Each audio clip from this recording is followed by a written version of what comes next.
に使命をかけて燃える街にあとわずか届く叫びを耳にして帰ってきたぞ帰ってきたぞウルトラマ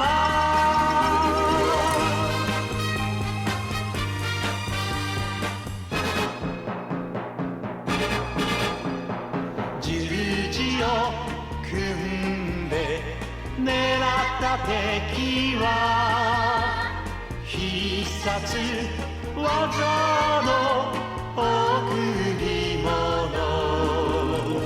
大地を飛んで流星パンチ近くに立ってウルトラチョップ凶悪怪獣倒すため帰ってきたぞ帰ってきたぞウルトラマン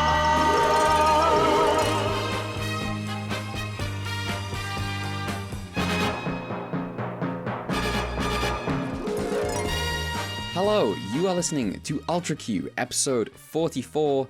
My name is Red, I'm joined by Mel. And here we are. And here we are. I am also joined by Brad. By the end of this podcast, you'll hear me talk about legal battles over human rights, cults, the assassination of Shinzo Abe, the Japanese BDSM scene, Yoshiyuki Tomino, and how all of these things are related to a guy who worked on Ultraman. What the fuck? What the fuck? What? What? Oh my god. I went down a rabbit hole this time. We're so fucking back. New year, new us. Yeah. Also, I will just say, because the skipping the queue episodes don't have as much listeners usually as these main ones, go listen to our newest one to get the Brad name change. Yeah, I killed that old bastard. It's a branding thing. It's not that the name. It's not that Razan is unrepeatable. It's that that was the old YouTube title and online title, and it's been ditched. Yeah, honestly, and like I've told this in private to you too. I guess I might as well tell to anyone listening who gives a shit.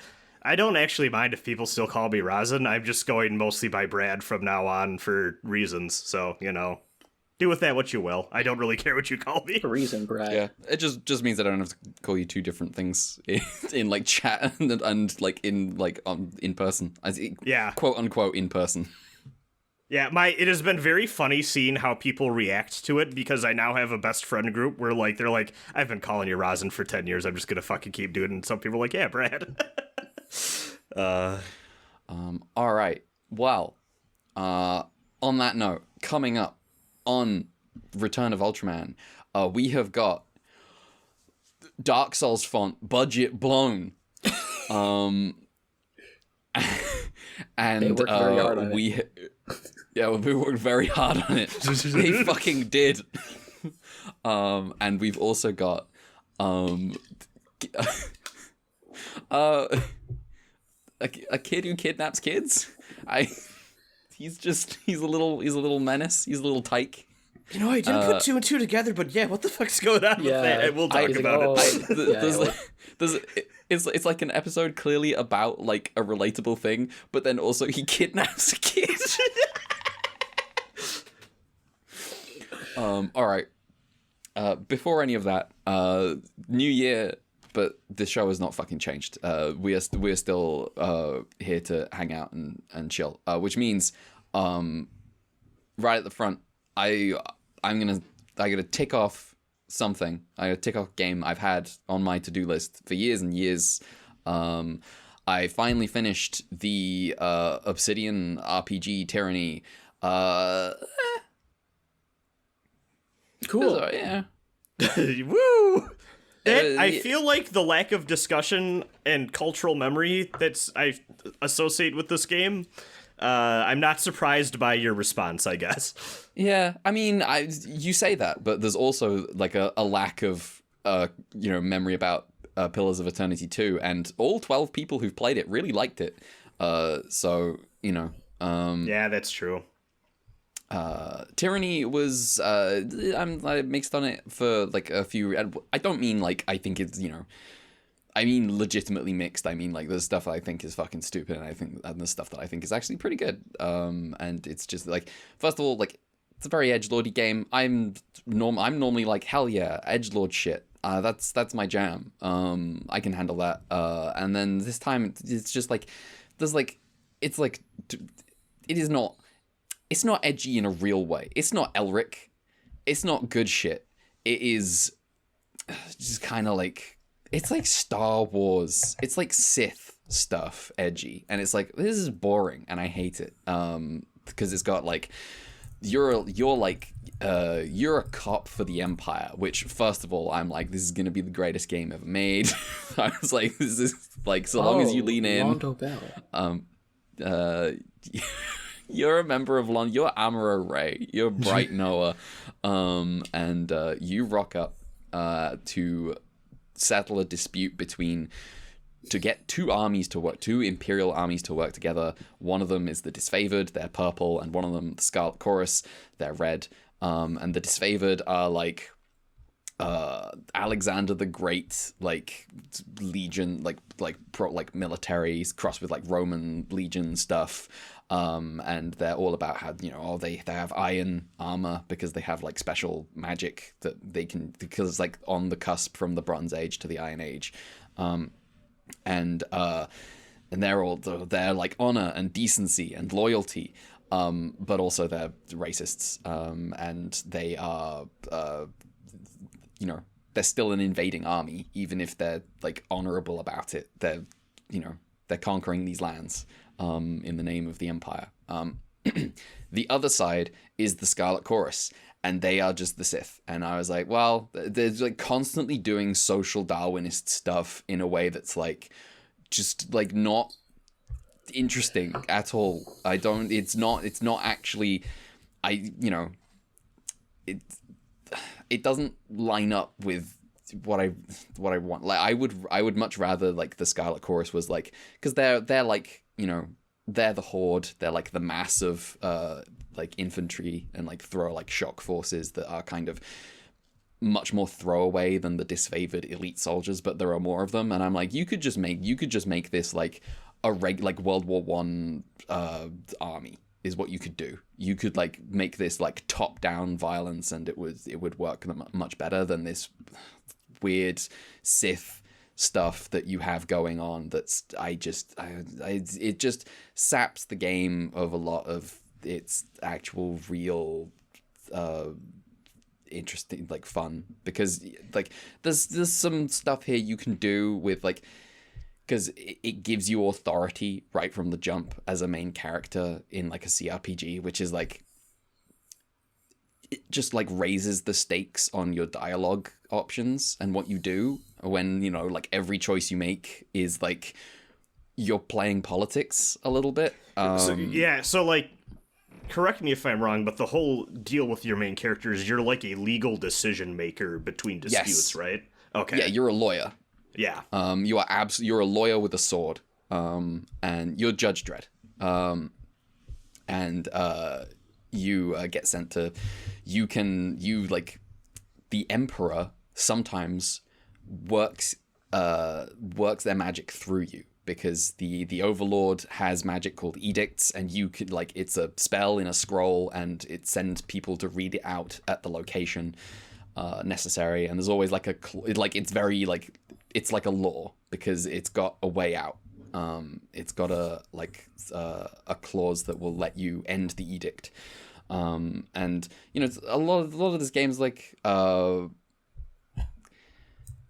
it's just like, for like the thing about making a game this short, because it's not a very long game, is that it promotes role play actually, in a way that like the longer if I check how long to beat and the game is running up to like 50 hours, I'm like, I'm probably not going to play this game multiple times. And so I'm probably just going to do like, the question I'm going to ask myself in any given choice is, what would I do in this scenario? Rather than, make a character with like a different perspective than me, which is what I did for this game, which was I made, I checked how long to beat, and it's like, oh, this is like a 25 to 30 hour game. And I was like, okay, sick. My character is going to be like, what if you crossed Reinhardt von Lohengram with Satsuki from Kill the Kill? And I was like, yeah, let's run with that.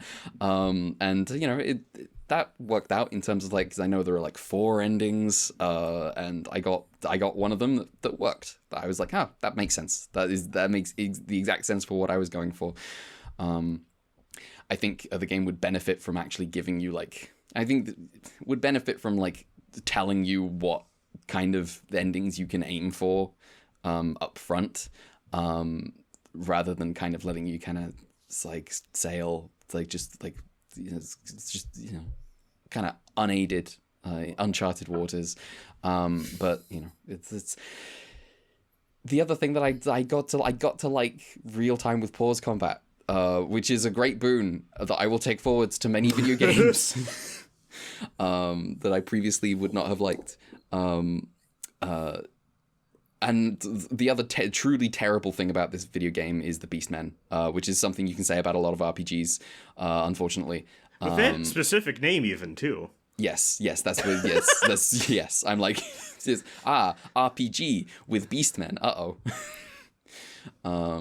Terrible, Worrisome. awful. It's all about like packs and alphas and betas and. Oh, you mean that stuff about wolves has been completely discredited by science? Yes.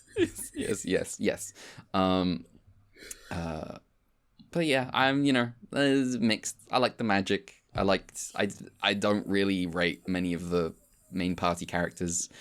I like Lantry. Unfortunately, he's played by DC Douglas. So that's a shame. Yeah.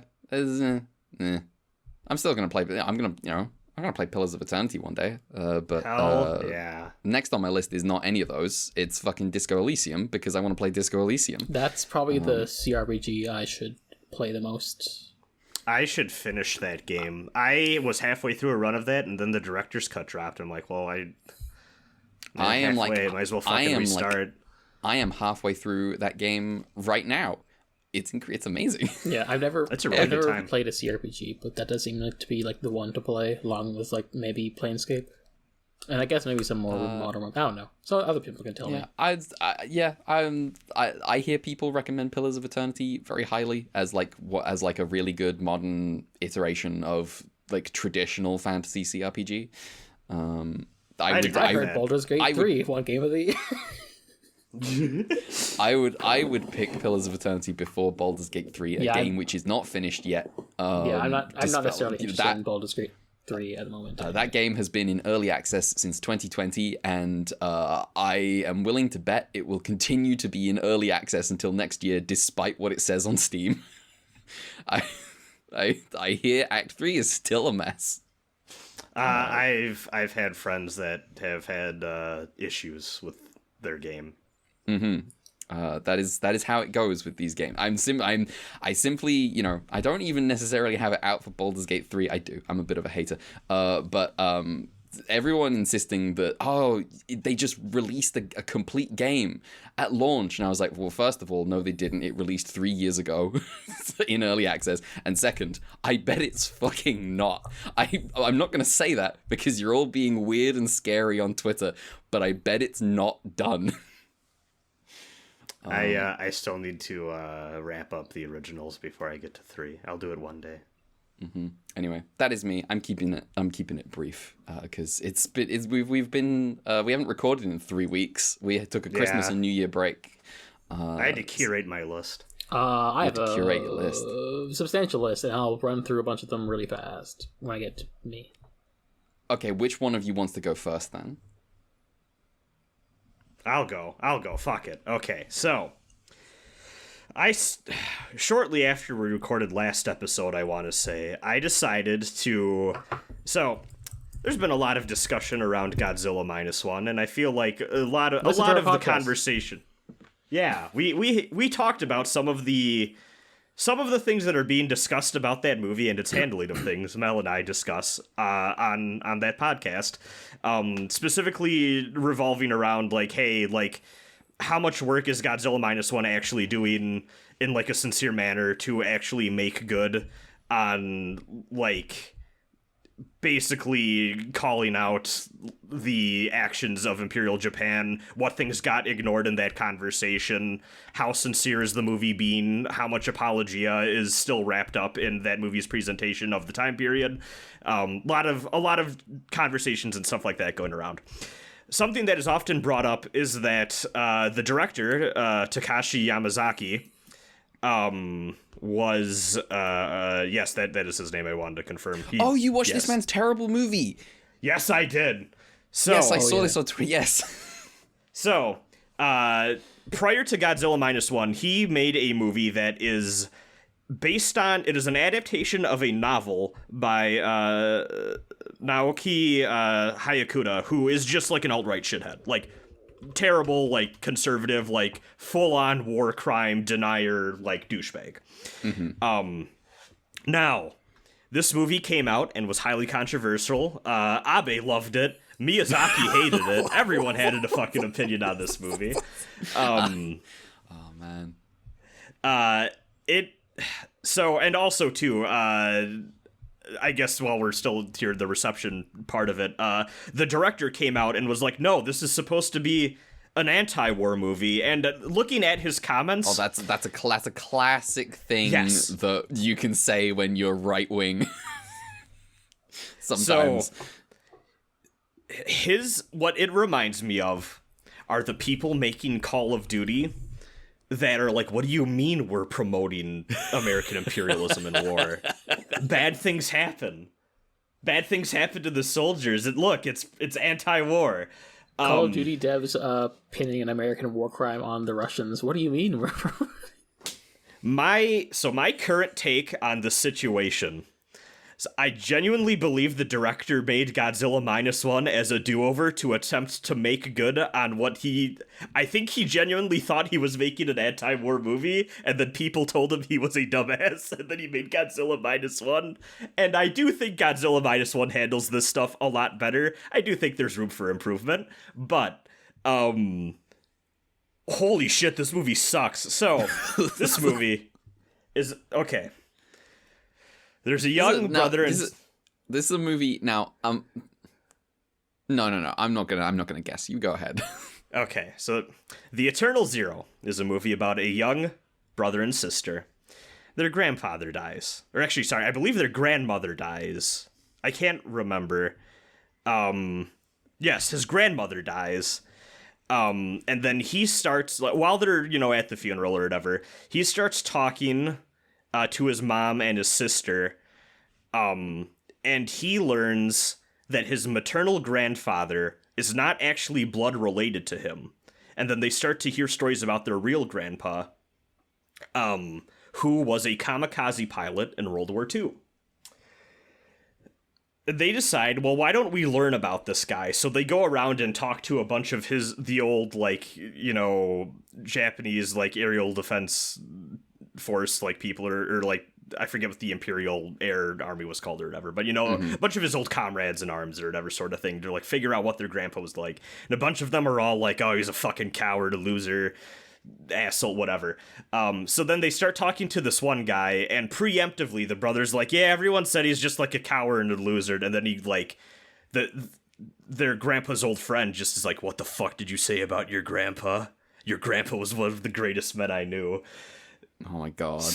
So now the boy is interested and he goes, I need to find out who my grandpa really was. And they go down a rabbit hole of learning about how his grandpa was the nicest and most noble kamikaze pilot of them all. There's a scene where they invent some young, successful, rich, liberal friends for the main character to go to dinner with, and they all have girlfriends and he doesn't.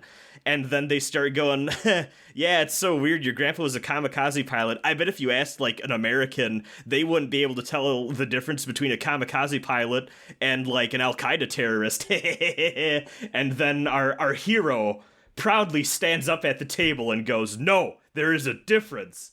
Oh my When god. kamikaze pilots suicide bomb, they're attacking weapons of mass destruction like Oh my ships. god. Oh my god. When terrorists do it, they're hurting civilians." It's so bad. No. I'm just gonna fucking spoil this movie. This is a horrible movie. You should not watch it. Hang on. They let this man make a Godzilla movie? Yes. And it was alright? Yeah. Okay. I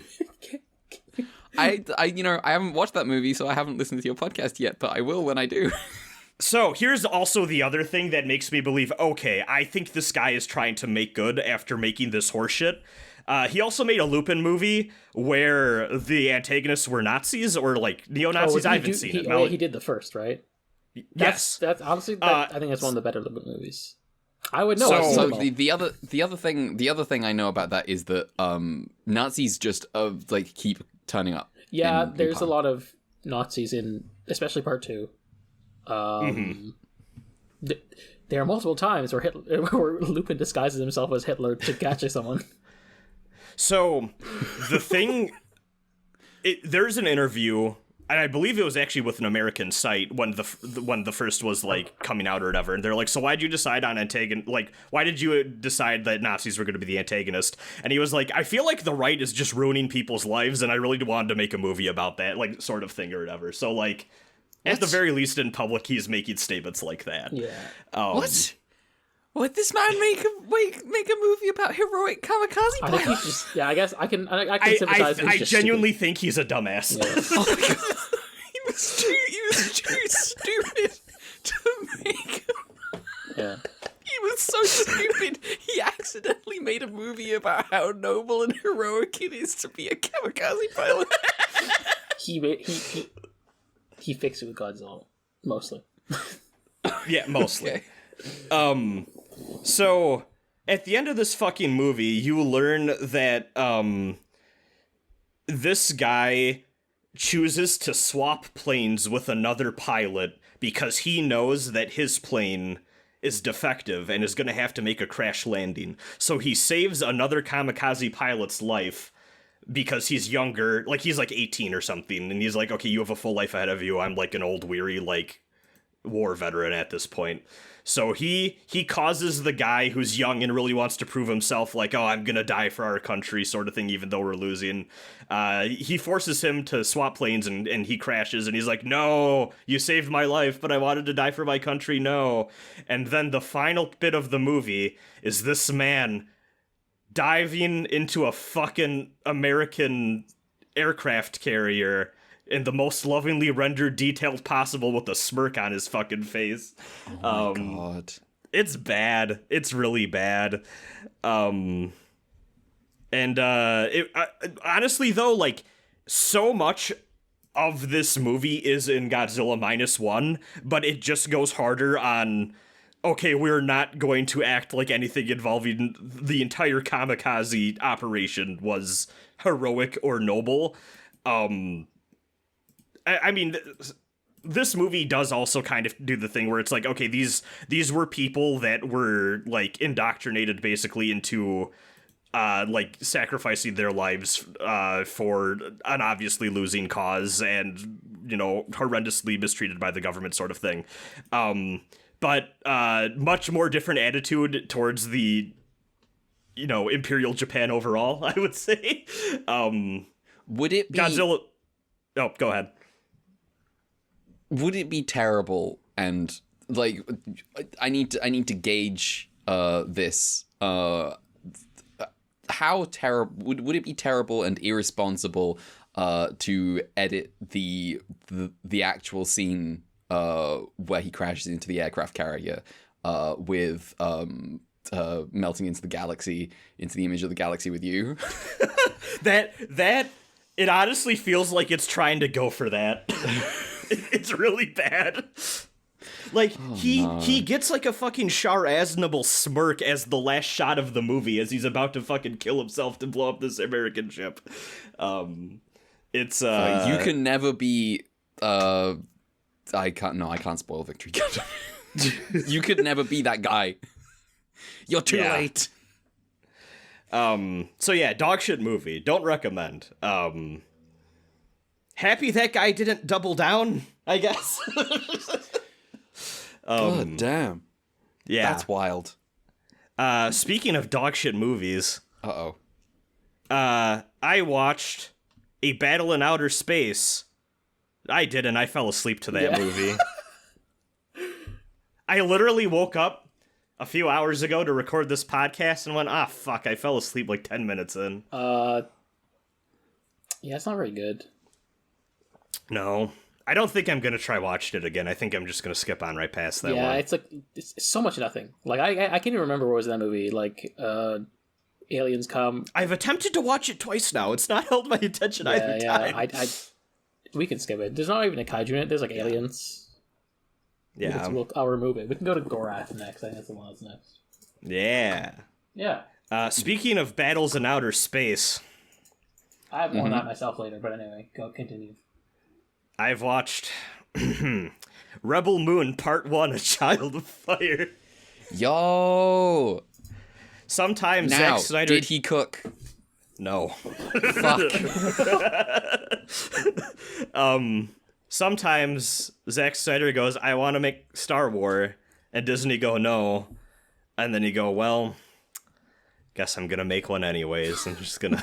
this is gonna make a little different. Rebel Moon Part 1, A Child of Fire. I'm gonna say the full name every time. Is someone going... I mean, yeah, what if we took Star Wars, but we like, made it feel really anachronistic, where some dudes are just... Instead of having, like, the weird out there Star Wars robes and fashion and stuff, sometimes people are Nazi uniforms, sometimes they look like Viking villagers out of fucking Skyrim or something, sometimes it's just a dude in a white shirt and a tie tucked into his pants. It's really weird. I don't think I quite like the visual design. It's also trying to be Seven Samurai, where it's kind of doing the basic A New Hope space opera setup, but then it's like if Han Solo turned to the rest of the party when they left the cantina and he went, hey, I know like 5 guys that I think would really help us out here. Wanna go, like, let's just go grab them, fuck it. And you get like 5 scenes back to back of introducing you to these people that don't seem related at all, but it's just like, trust me, they're cool guys, and they get their badass action scene. And then they go fight the space Nazis, who are extremely Warhammer coded. It is extremely inorganic and maybe the least charisma out of a, like, for like an adventure movie. You really want that party to feel like a found family or like a ragtag bunch of misfits that all bounce off each other well. There is zero charisma in this movie. I can't tell you half these people's names. At some point they reference that one of those dudes is a prince, and that never comes up again. It's not good. The slow-mo is the worst it's ever been. If that shit drives you nuts with Snyder movies, it's horrible here. Like, it feels like he's making fun of himself at certain battle scenes. I can't wait to watch part 2 with my friends so that we can make fun of it as well. I gotta come clean with you guys. I just assumed Rebel Moon was actually a Star Wars thing. I didn't know it was its own IP. Yeah, no, it's just I'm taking my ball and making the thing with the numbers filed off. There has to be a new story in sci-fi space opera. There has to be one. We haven't found it yet, but it has to exist. We just need more people to get on God Emperor of Dune and then Longest Dune. Actually, that's not a new story. That's just like guy doing a plan. I think at some point someone is going to discover sci-fi pulp magazines from the 1920s or old serials and is like, wait a minute. That's where he got all that shit from. What if I also did that? What if I reference things not just like made Star the Wars original again? stuff was referencing instead of the thing? Yeah, exactly. I'm gonna skip one of these things on my list, actually. I played Titan Souls. It was on my backlog bingo. I thought it was kind of mid. It's an indie game from like 2013 or something. Damn. It's very... It's like, what if Shadow of the Colossus by way of A Link to the Past? But just kind of boring. Rip. There's like almost no story there. What was there I wasn't impressed by. It's supposed to be like a vibes game, I guess. So you're there for the atmosphere, but when your atmosphere is just like, oh, I made a pixel art kind of Zelda looking thing, I'm just like... So did 30 million other people. Yeah, I was like, wow, I've never seen that before. Holy shit. This is made by like 3 people, so I want to be kind of nice, but also I'm just like, I don't know. I will never think about this game again. Damn. You know what I did? You know what I will think about? What? In my gaming achievements throughout history? Finally finishing the Shiori route in Tokimeki Memorial. Let's go! I still need to play this. I did it. Yeah, it's hard. It's a good time.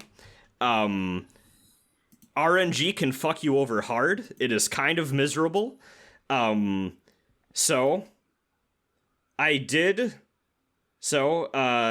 I've been working at this, I guess, ever since the translation dropped, and I've basically only been playing this game once streaming it to friends over Discord over the past, like, year and a half-ish or so.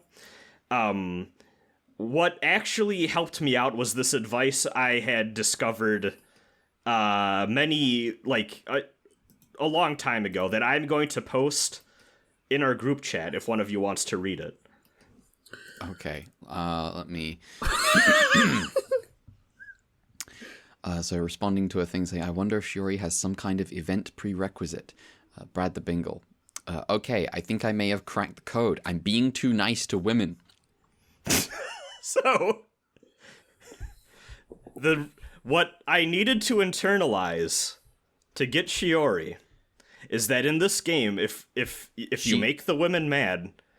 So, okay, I should explain how this game works. She likes a meme, is what you're saying. Yes. So, here's the thing. Okay, doesn't like a mean. It's a delicate balance. So this game has a system called the bomb system, which basically means if you start to ignore or mistreat the various girls you can date in this game, a bomb will be lit on their relationship chart. And keep in mind, checking if there's a bomb going off or not this is a day by day like calendar game where you pick what you do at the start of the day, and then your stats go up and down as a result. You also can go on dates. But one thing you can do is you can call your weird, creepy friend who gives you all of the details you need to know about the girls and also lets you check if there are any rumors being spread about you at school. And you have to spend an entire day calling him to check your relationships, and if you see a bomb icon, that means you need to do something to make that girl happy soon, or else she is going to talk mad shit about you, and your relationship with every other person in the game will tank. You cannot let a single bomb go off. The thing about bombs is that if the woman has a neutral opinion of you, their bombs take a long time to go off, and they are less likely to even have a bomb in the first place, because they just don't give a shit about you. If you're mean to them, or you're constantly blowing them off, or choosing the wrong dialogue options, they'll go into they'll start to dislike you. And that will make their bombs more likely to happen, they'll blow up faster. However, you have to be careful, because if they like you too much, and then they feel like they're being ignored by you, they also will get bombs faster and will blow up faster. Clearly, this game proves that the opposite of love isn't hate, but apathy. Yes, you just need to be the most milquetoast, lukewarm motherfucker with the most boring opinions to everyone else other than Shiori, and that's how I finally succeeded after, I want to say, maybe over a dozen runs of trying to get infamously hard. So you really did have to be a Nasu protagonist. Yeah. My understanding of Shiori is, she's, the final boss because, basically everything, to date her, you basically need to be nice to everyone, but not enough that they like you too much or hate you too much so you get, blown up or go down their route. So you literally need a mastery of the game's mechanics. It is ridiculously hard to balance. I think So this is the meme. This is the post where it's like jigsaw trap. Hello, VN developer. Yes. You recently said that your game is not like other dating games. We need you. In front of you is Tokimeki Memorial. Please complete the Shiori route in one try. Yeah, impossible. Yeah. I should play this. I remember you helped me figure out how to set up the patch. Yeah. I know it's not less than ideal because I know the Super Famicom version is pared down compared to like the PS1 or Saturn or PSP versions, which I think are definitives, but those are not the ones that have patches, sadly. So Yeah. Also, I do think it's funny that like Shiori is the mascot of the first game, but like she's put there as like the ultimate goal you have to reach, the final boss. And in contrast, for what I've seen in the second game, they do the reverse where the mascot girl is like the easiest one to get, but because of that, she impedes your other routes by being too easy to get. I Google her, and one of the first images I see is her holding a bomb. Yes. There's a reason that they did Shiori Bomberman along with the other Konami Bombermen, including Look Up Light, the war criminal from Suikoden 2, which is really funny to me. I feel like the overall message I took away from Tokimeki Memorial is that you should not date someone who requires 3 years of working on yourself just so that they'll be like, okay, yeah, finally, let's do this. No. I think maybe you should not change yourself over the course of 3 years for someone else's standards. I don't think that's good. Yeah, I think I don't think it's a good model for how to actually do a relationship, but I do think the idea that like the relationship sim is interesting mechanically, and that's why I want to explore the genre. Yeah. I think they're also probably like, this is the first one, and it's like not the first one, but it's like the first big one, and they're like different takes and iterations of the genre. I do think it's too long. I think that you start to get repeat dates very fast. Yeah. With all of the girls, and it kind of makes replaying it to get like Shiori like a little frustrating because it's just like I'm not even reading anything that's going on at this point, and it just becomes fully mechanics driven in a way that I feel like kind of kills the story. What is there, but and like that's for the first go around, it's a pretty solid. And game. like I know 2 is like supposed to be an even better game. And then there are like different takes on the genre by like different companies. So yeah, I did promise my friend because I don't want to say we were in a race to get Shiori, but like she is really big on like the Tokimeki Memorial girl side games where you play as a girl and you need to romance a bunch of boys, and those have been translated for like ever. I imagine those are they like have. I imagine those are like for some reason they have been. Compared to like the other games, and apparently like the mainline franchise basically died after the third game was bad, and then meanwhile the girl side games kept it alive, and I assume were like more mechanically refined because they just kept that. So something that was interesting is she has a lot of experience with the series just playing through those games, and she was like, okay, like let's see how hard this whole Shiori thing is. And she was like, oh my god, this is more intense than anything in any of those other games. But she after I got Shiori, I was like, okay, I think I'm fucking done with Tokimeki. And she's like, you should play some of the girl side games. And I'm like, you know what? Maybe I should. I'm gonna romance some boys. I feel like it'd be interesting just to compare, because like see how they evolve. Because obviously this is like not just after like 1, but after 2. So like there's like, and 2 is supposed to be a lot more user friendly and just better than 1. So it's probably a smoother experience for you. From what, because I've seen her stream some of them before. It seems like, and this might just be the girl side, but like it seems like there's a bit more like customization options in terms of like, oh, what are you wearing to dates, and like what does your room look like all that sort of stuff. So I think that definitely becomes more of an element there too. And from what I remember seeing, it seemed like there was more mini games than the original too. That's cool. So. I'll play Tokimeki Memorial's girl side eventually. There are so many boys.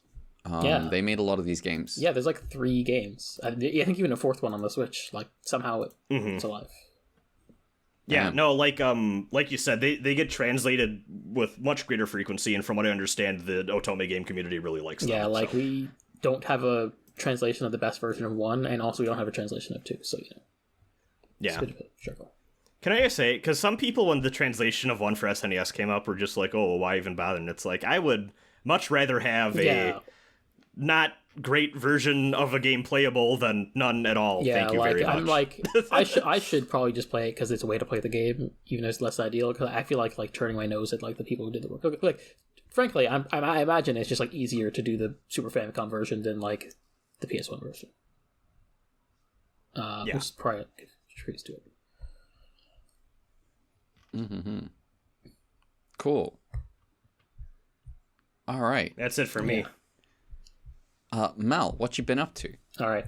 Turns out, making up the debt of not doing anything during exams, I've accrued a substantial list of things, and I will get through a bunch of them quickly, because some of them I will talk about more than others. All right. 1. Macross 7 is done. For real, for real.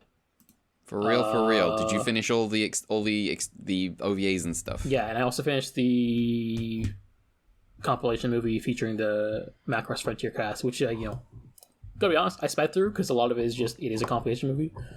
I have one question before you mention anything else about this. Did you or did you not watch the bad OVA that everyone hates? Do you regret it? Yes. Okay, I will simply try. I do not have the curiosity. When I watch Macross 7, I will simply not watch Dynamite. So I will, real quick, I take a refresh on the plot from the compilation movie, but also it did make me realize that I don't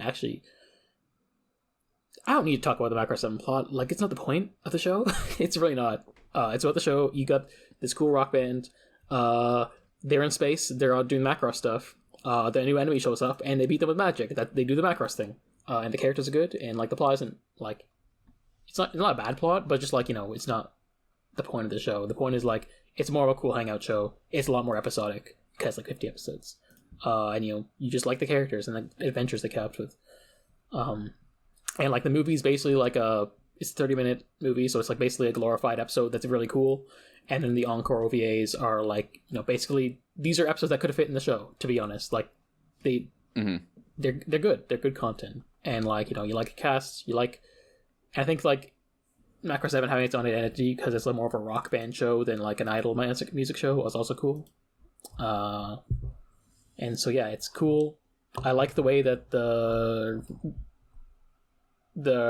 requisite love triangle works out, and that it doesn't. Because Maylene, who's like the lead girl, and Gamblin, the really stern military guy voiced by Koyasu, who comes around to the power of music and the friend group, both clearly like each other, but also Maylene likes Basara. And in my head, Gamblin also likes Basara. But Basara is also the most asexual, aromantic guy alive who's just there to jam. To the point that girls will hit on him. And he will not only be annoyed, but also confused. And he's like, I don't know what you're doing. I'm just trying to jam. Just leave. King. And he's, it's good. But yeah. Dynamite is bad. I was warned beforehand, and I watched it for completionist sake because I wanted to know, and I can confirm it's just really boring. And also, episode 2 is like a sexual assault out of nowhere, and it's like, why? And yeah, it's just not good. It doesn't really feel in the spirit of Macross 7, and it's just not worth your time. Would you say it bombed for you? Yeah, Firebomber. Yeah.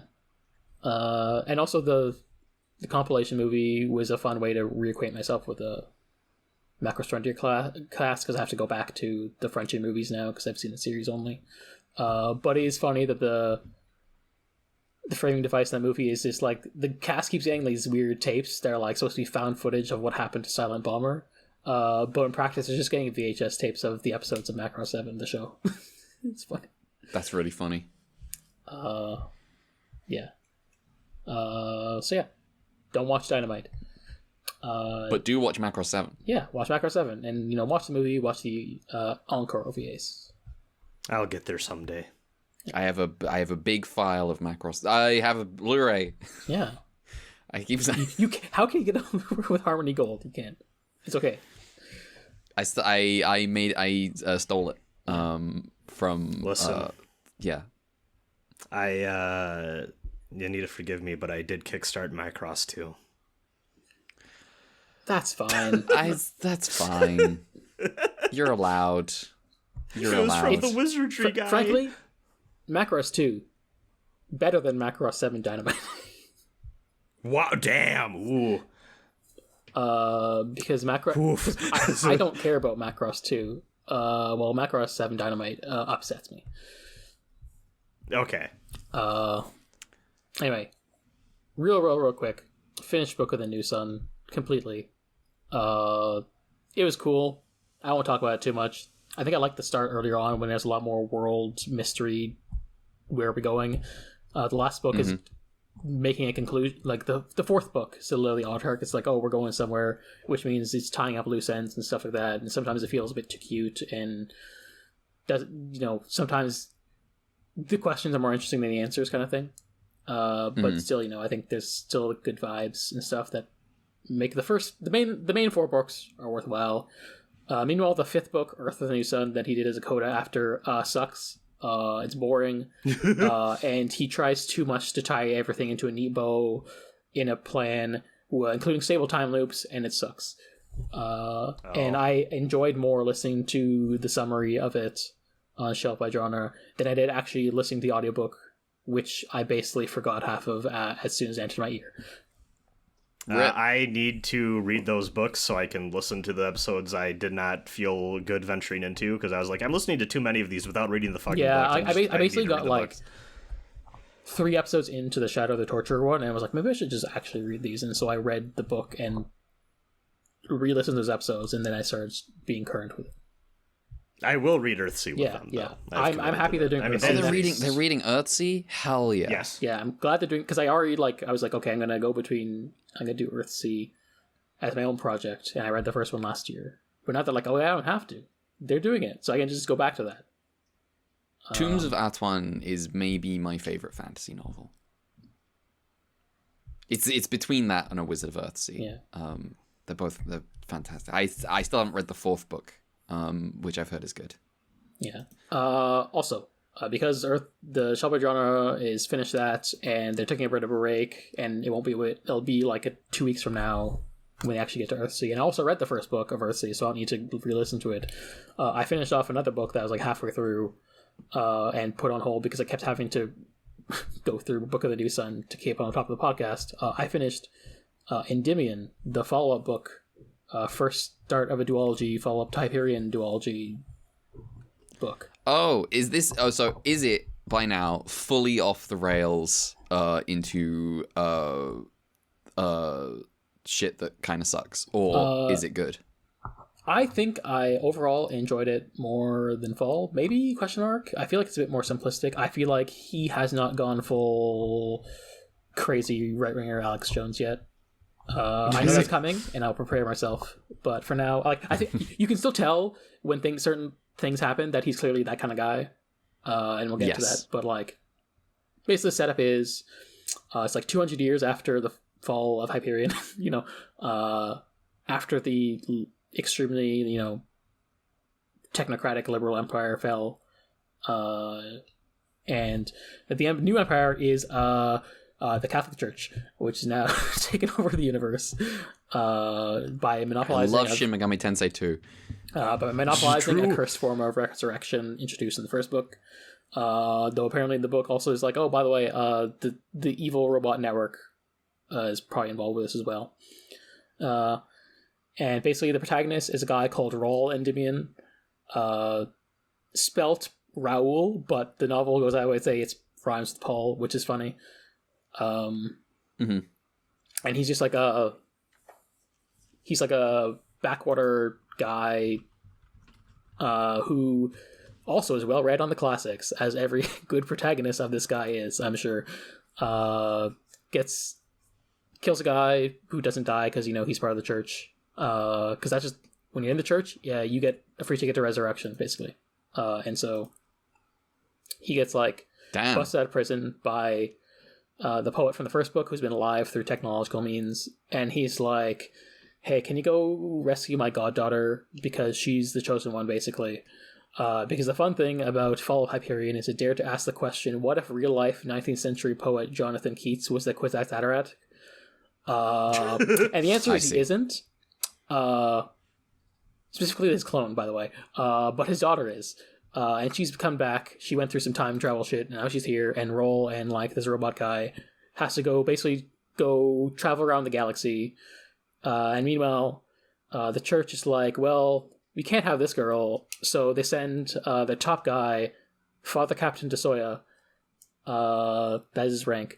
He's basically given, like, hey, you have to go catch this guy. And so this novel split between two narratives, which is the protagonists, as they try and basically end up going down a raft, because I forgot to mention this in the first few books, like, they use portals, right, to teleport.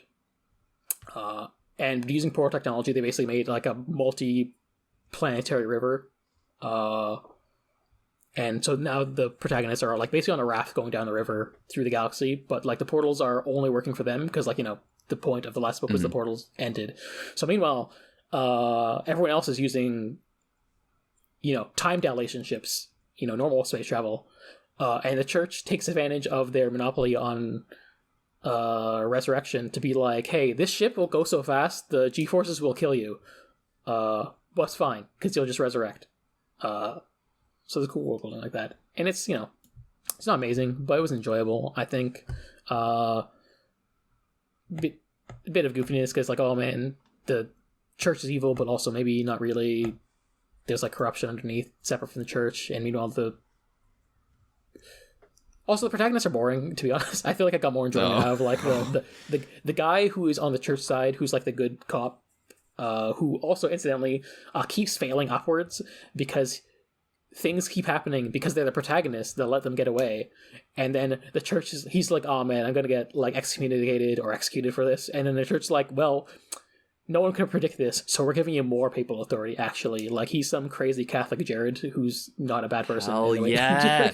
Love this guy. I've never met this guy. I love this guy already. But yeah, his perspective gets a lot more like the internal church politics, which is a lot more interesting. And meanwhile, the protagonists are protagonists.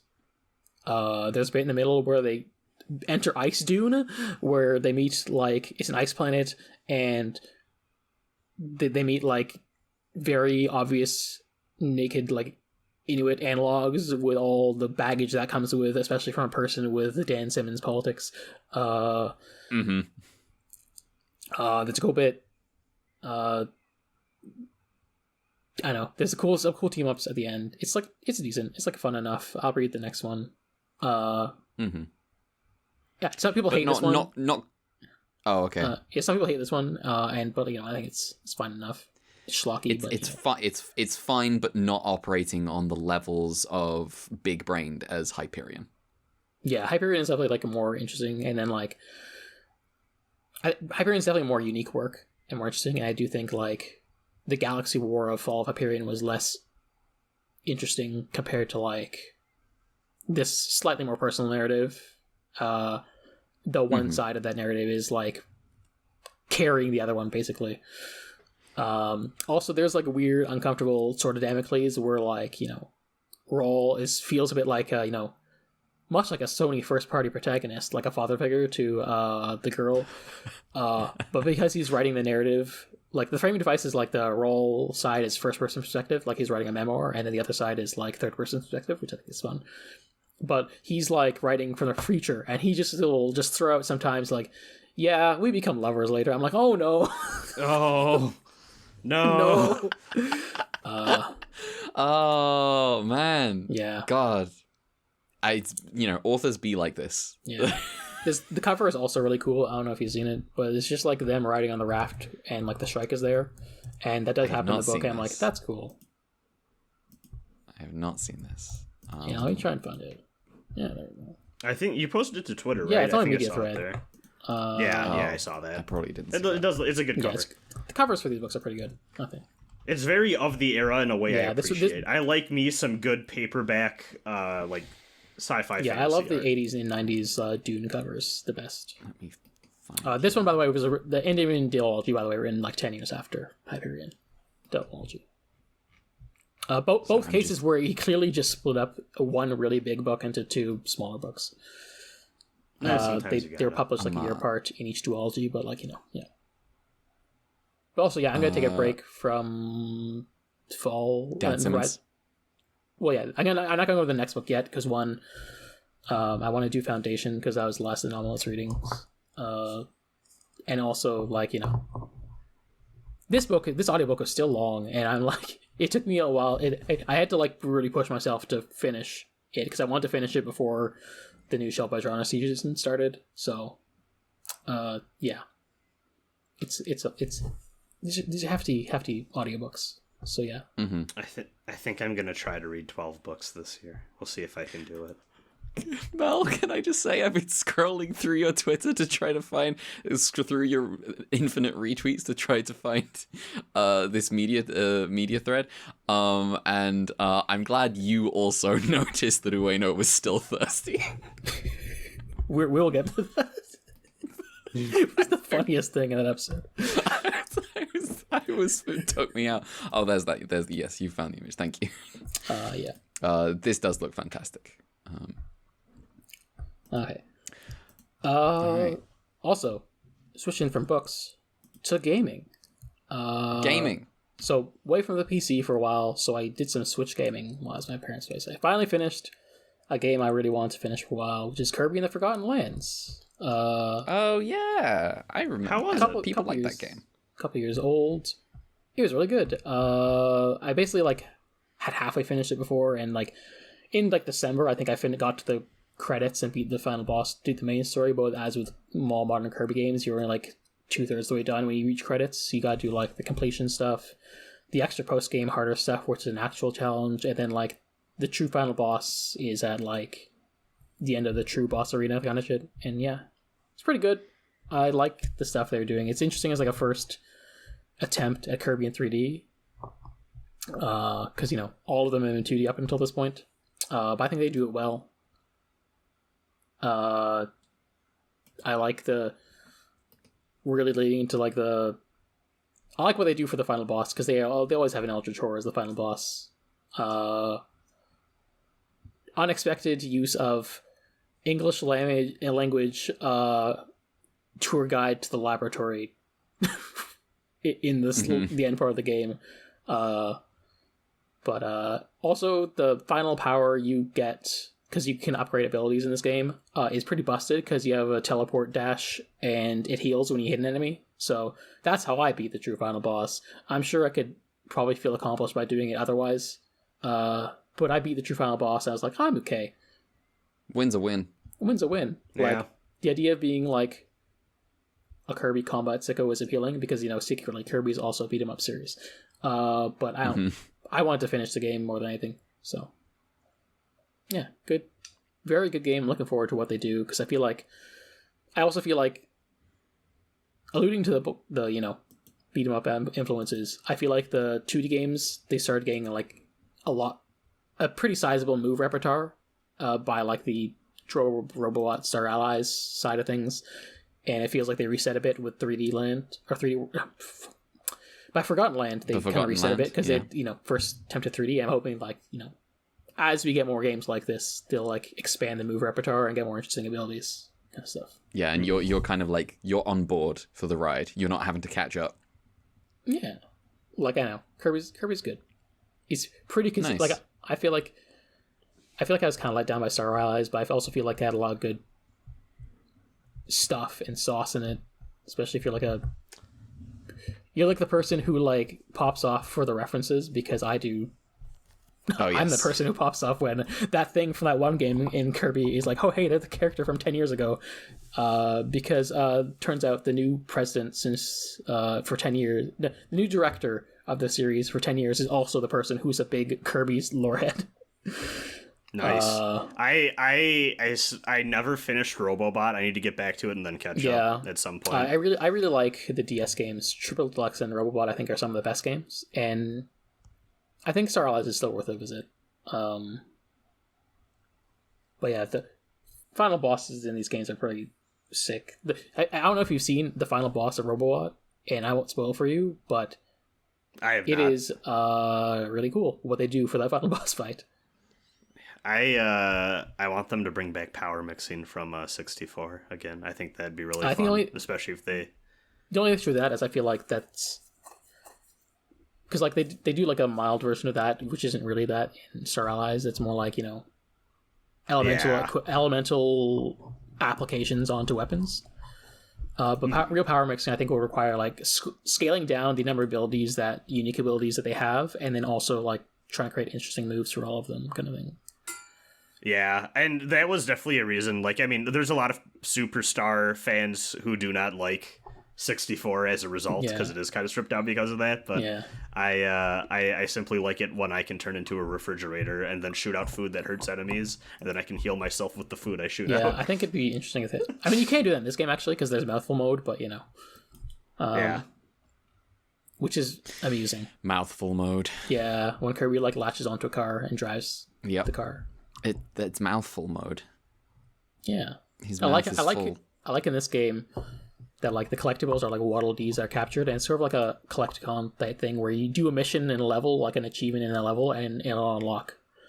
You'll get a Waddle Dee out of it, and then as you get more Waddle Dees, they like build up the town that's like the hub world kind of thing. It's nice. Mm-hmm. It's cool stuff. Cool video game. They're doing good. Like how's all right. Yeah. And finally. All right. Oh, one more thing. Yeah. I finished an RPG. An RPG? Yeah. Which one? Xenosaga Episode 1, Der Wills are Macht. For the PlayStation 2. Is it...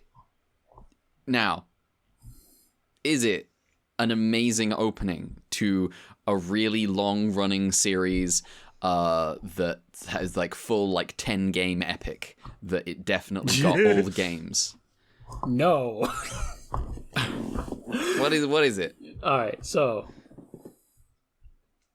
let me set the stage for what Xenosaga is. The game developed by the new studio Monolith Soft after basically the Xenogears team left Square. And basically the story takes place in 4767 TC after humanity has gone to space after discovering a monolith called the Zohar. TC, by the way, means transcend Christ, so just so you know. Hell yeah, we're gaming. I'm always doing this. The protagonist is a girl called Shion Izuki, who works at a company called Vector, who works at the Galactic Federation, they're specializing in a product called... They basically specialize in something called Realians, which are artificial humans, which are used to fight the Gnosis, which is a weird alien threat that is not tangible to humans. Shion, bless her, putting in the chat, the girl with zero work-life balance. She is in her work uniform the entire game, married to the job. She is also the head engineer on the Cosmos project, which is, you know what Cosmos is. She's a robot girl she's like a new Gnosis weapon who can make the Gnosis tangible to humans. And so, yeah, Cosmos can do that. Mm-hmm. And then we find out really quickly that when Cosmos is a weapon, they mean that girl is a gun. She does not have human emotions. Or does she? Question mark. We'll see. Hell yeah. Also there is Alan. He's her coworker, or Shion's coworker. He's just a guy. He's not a party member. He's out of his depth. He's kind of a loser, but he's just there. He tags along the entire journey. At some point in like the first hour or so. This guy's nobody. Look at him. He looks sad to be alive. To be honest, that's accurate. Update. There's apparently been a small earthquake in northern Wisconsin near where my uncle lives. Henry, He's no! fine. Also, thank God your uncle's okay. Yeah. Yeah, earthquakes don't happen here. That's fucking weird. What's going? There is a kaiju. That's not normal. Yeah. There is the kaiju is a metaphor for ecological collapse. Anyway, at some point, please continue with the RPG. Yes. Early on, their ship gets attacked and blown up, but they escape and get picked up by some guy called Captain Matthews in like his rundown Cowboy Bebop scavenger ship. Matthews is like working under an organization called the Kukai Foundation. Put a pin in that. Also, they also on board is this guy called Chaos. What's his deal? Chaos. Fuck, I don't know. He's voiced by Kiri Yamato's voice actor. His name is in all lowercase. No idea what his deal is. He's like introduced himself, a Gnosis shows up, and he makes it disappear by touching it. And then someone's like, "Hey, how'd you do that?" And he just shrugs and goes, "Well, hey, we're all good at something." And everyone just buys it, except for Alan specifically, who's like, "That's not a fucking answer," but no one cares because he's Alan. Meanwhile, at the same time this is happening, at the capital of the Federation, 5th Jerusalem. Oh wow! A cyborg, a product of the Human Recycling Act, called Ziggurat 8, later called Ziggy, again that moment, is being tasked to go catch 100 Series Realian by the name of Momo, because he's being held hostage by an evil organization called Utik, whose plan, I'm not sure yet, but I'm pretty sure involves either reviving or killing God, because that's how these games go. Yeah. His legs are he's wild. a cyborg. He's a cyborg. Yeah. And he's like... I love the engines on his thighs. They're fantastic. He's like, as a reward for doing this job, I want to have my human memories erased so it can be all machines. No idea what his deal cool is yet. Dude. Anyway, Momo is the girl being picked up. She's a prototype. She's like a special 100 Series Realian. She can do magical transformations. It's a shame she's kind of useless in battle, so I didn't use her that much. She's also special because inside her brain is implanted the memories of the creator of the 100 Series Realians, as well as the mad scientist who unleashed the Gnosis on the universe, Joachim Mizrahi. And so they want her at... Holy shit. And then rounding out the cast, the party members, is one of the head guys at the Kukai Foundation, guy named Kukai Jr., aka Junior. Look at this little twat. He's the gunslinger. He bounces bullets off that's Roland Death Chain. coins Thank you very much. to hit enemies. He can zip off his... Oh my god. He's Zips officially on his knees. He's officially the son of a guy named Kukai, the head guy at the Kukai Foundation, which is an NGO dealt with dealing with the 12 Zohar emulators, which are all named after the 12 apostles of Jesus. Don't ask questions. Yes. But also, they're being an NGO costs a lot of money, so you also run businesses on the side, like just making speeches in space. And also being a PMC group, I guess. And then they're also fighting Utik for their own reasons. And also, Junior flies a ship called the Durandal, which does look like a sword. And yes, to you, dear viewer, they did know the assignment. Holy and shit. Yeah. I love his cross, his T that he's got a cross on it, and it's tucked into his trousers. Yeah, he says classic literature stuff a lot. He's basically secretly him, and despite the cover story of him being Gainen's son, him and Gainen are actually clone guys. And and like they have like themed naming of like the alchemical process to create the Philosopher's Stone. That's also a Jungian psychology thing.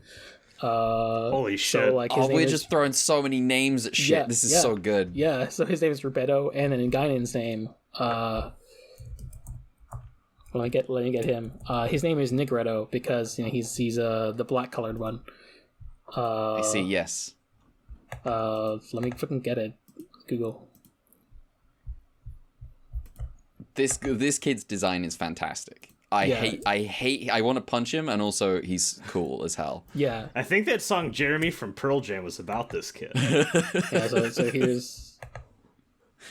Also instantly, Guinan Kukai. I want this kid to talk like Kuno from Disco Elysium. Yeah. Here's Guinan. He's voiced by Togasa's voice actor, aka Spike Spiegel's voice actor, which is fun. Look at that suit. And then rounding out the clone trio is one of the antagonists, Albedo, who is also voiced by Togasa / Spike Spiegel's voice actor. Nice. And he's like Joker sicko guy with Bakano healing. Excellent. Oh, this is a good villain design. Yeah. And basically the plot of this is that Shion is tasked with bringing Cosmos to the Vector headquarters on Second Miltia, which is a planet, and also incidentally Shion's homeworld. But also, due to unrelated reasons that cause their paths to cross, Ziggy is tasked with bringing Moho to Second Miltia.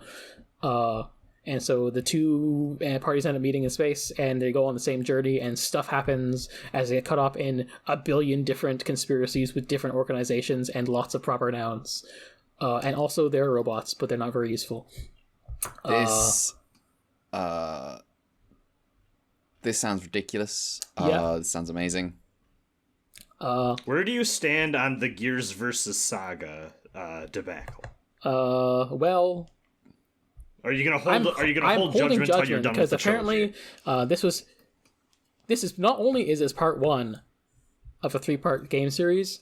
They were clearly overambitious when making this first game, and then clearly, from what I hear, got more realistic as the later series went on, because this is apparently a very substantially small amount of what was originally supposed to be the main story. And I can kind of tell, because it feels like a lot happens, but also not a lot happens in this game. Also, there's only one battle theme, and I'm putting in the chat, that's a lie. There's 2 battle themes. One was the final boss fight, but there's another battle theme for everyone else. Oh, yeah, I know this YouTube channel. As I once tweeted, me ruled the world, more like he posts the songs. Am I right, gamers? Yeah. This is the one theme. Yeah, the one battle theme besides the final boss theme.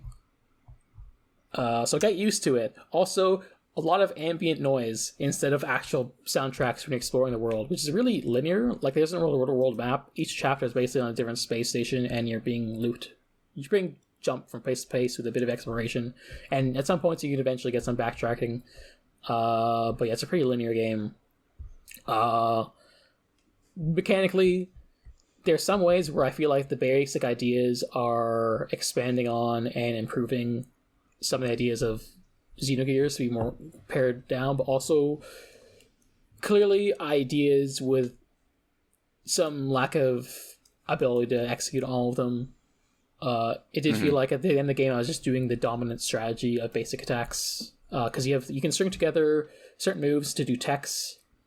You have a set amount of AP per turn, and you can get a bit more AP to do more stuff per turn, to do cooler techs. But yeah, it does feel like the game is more limited despite like the different customization options. And also, by the end of the game, it's extremely not balanced, where you have like 4 enemies who can all do multi-hit attacks, and they all go in a row. And also, there's this mechanic called boosting, which you can do, which lets you take a turn whenever you want. But also, the enemies could do this too. So sometimes you just get 5 attacks in a row before you can do anything, where you just take 100 damage, and then you die and game over. And it's very fun. I really enjoyed that part of the game, to be honest. It sounds like you might have lied. Boost their boost? What'd you say? What'd you say, Red? You can't. Oh, I said it sounds like you. It sounds like you might have lied just now. It's like a little bit.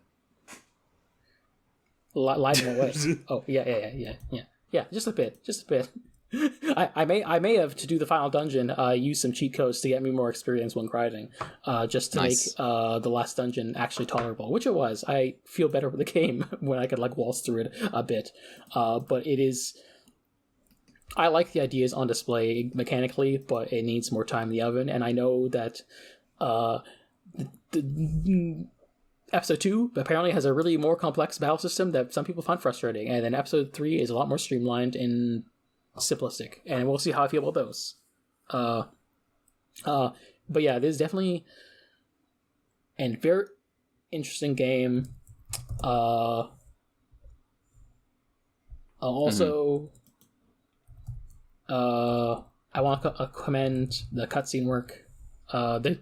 There's a lot of stuff going on. I'm just gonna give you this late end game cutscene. I guess I'm not spoiling the whole game. But this is a later cutscene. I mean, the listener can't hear the cutscene, so yeah. So the only people getting spoiled. I am probably not going to play this game, so I will just quickly. Brad, you can skip if you're going to play this, but yeah. Yeah, I'll skim just to see. This is just a scene where you get to see Albedo be pure Joker mode because it's one of the most memorable cutscenes in the game. Oh, I've seen this before. Yeah. I didn't know it was from this. Yeah. This is I've just been skimming through this. This is quite impressive. However, I will reveal that I did accidentally skip to like the one upskirt in this whole thing. Oh no, I completely forgot about that. I will say there's probably a degree to which this scene in Albedo in general can be uncomfortable, just from what I've discussed about it with some people, just because like he's a guy who's like he's like eating memories basically of young Realian girls before killing them, and it can be read like a certain way. Yeah, I feel like it can be read a certain way, but also there's a degree which it feels like it's leaning into it. Like it's not explicitly that way, but like it is evoking a little bit, and that leads to discomfort. And I think they do a good job of that. Well, also I can definitely see how like it is maybe not the most appropriate thing, and that people would be like uncomfortable or this is excessive and exploitative, and maybe the just content warning stuff. Like you can definitely see how that's a factor in that scene there. So. Yeah, like it reads as like metaphor for sexual assault. Yeah, I can see that. And like it's worse because like his main means of like getting those memories is by like getting into a car, getting to Viva, sticking the hand in. Oh, I see. Yes. And notably, there's censorship in like the North American and Japanese version of the cutscenes, where in like the Japanese version, he's got the knife and sticks his hand in full Gendo Ikari style.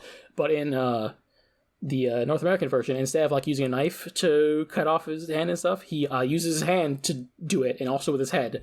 But also doesn't have... Yes. And also he just hovers his hand. And also, for whatever reason, despite censoring the knife, they don't feature what the Japanese version does, which is the classic shadow bars of censorship to avoid blood. So it is truly That's bizarre. I'll again. Well. But yeah, and you can tell the cutscenes are really well done. I think they're pretty ahead of their time, and it's a good thing too, because you sure are going to be watching a lot of cutscenes in this video game.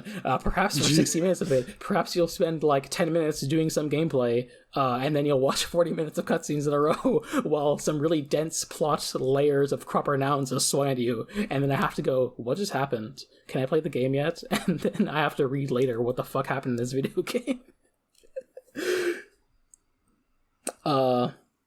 And so yeah, between all that, it's like the series has its hooks in me. It's very interesting to think about. They're doing like interesting things, like they're building off the Xeno gears and stuff with like the really explicit Christianity, Jewish mysticism, Gnosticism stuff combined with Jungian psychology shit. Like, because this is Takashi's jam and his wife's jam, but that'll be less relevant later on. We'll get to that eventually, but yeah. But also, the game has an in-game wiki, which I never looked at, which probably would help. But yeah, that just it is that kind of thing. It is that kind of game where there's just throwing a lot at you, and a lot of it is like there's a lot more cutscene than game in a lot of ways sometimes, and some of the game is like especially in the end game, it feels like padding at times. It feels really slow. I feel like in battles I had to speed up the game on the emulator just because it was like these animations take so long. It takes like 5 minutes to fight some enemies sometimes, and it's just like it clearly had a trouble production, and that's going to be a thing that sticks with this series till the end, sadly. And it isn't really until like Nintendo where it seems like Monolith Soft is like, hey, we can just like take our time and put out a good game that's like polished without maybe any necessarily asterisks. So we'll see when I get to Xenoblade. But yeah, I'm curious to see where Xenosaga goes, but also I'm not diving into the second game yet. Right. Which Gotta works take out. a break. Yeah, I need to take a break, and it's very convenient that, you know, pretty short game, so like the podcast that listens to Retrograde Amnesia is almost closing in on the end of the game themselves. And the first poll they did, hey, what should we do for season 6? And the first poll was like, do we do episode 2 or do we do something else? And something else won the poll. And when I say something else, I mean something else. They didn't specify. All right. Yet. Deliberations are underway at the moment for what that is. 2 of which are on my backlog bingo, so that's fun. So we'll see if that happens. Hey, nice. But yeah. Also, as an addendum to that, I also watched the Xenosaga anime they did in 2005, which was an adaptation of this game, which was done in preparation for the second game, which came out a few months later.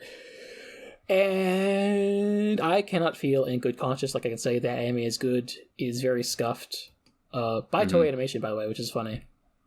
Nice. But really, really, yeah, it's kind of shoddy, but I think it's interesting as a companion piece to the original work. Also, it does just like put some stuff from the second game in a little bit, because I find out that Chaos has a relation to another character who becomes a party member in the second game. So I'm like, okay, well, I guess I know slightly more what Chaos's deal now because I watched this anime. Thanks. Also, Jack Garland furious at this. Yeah.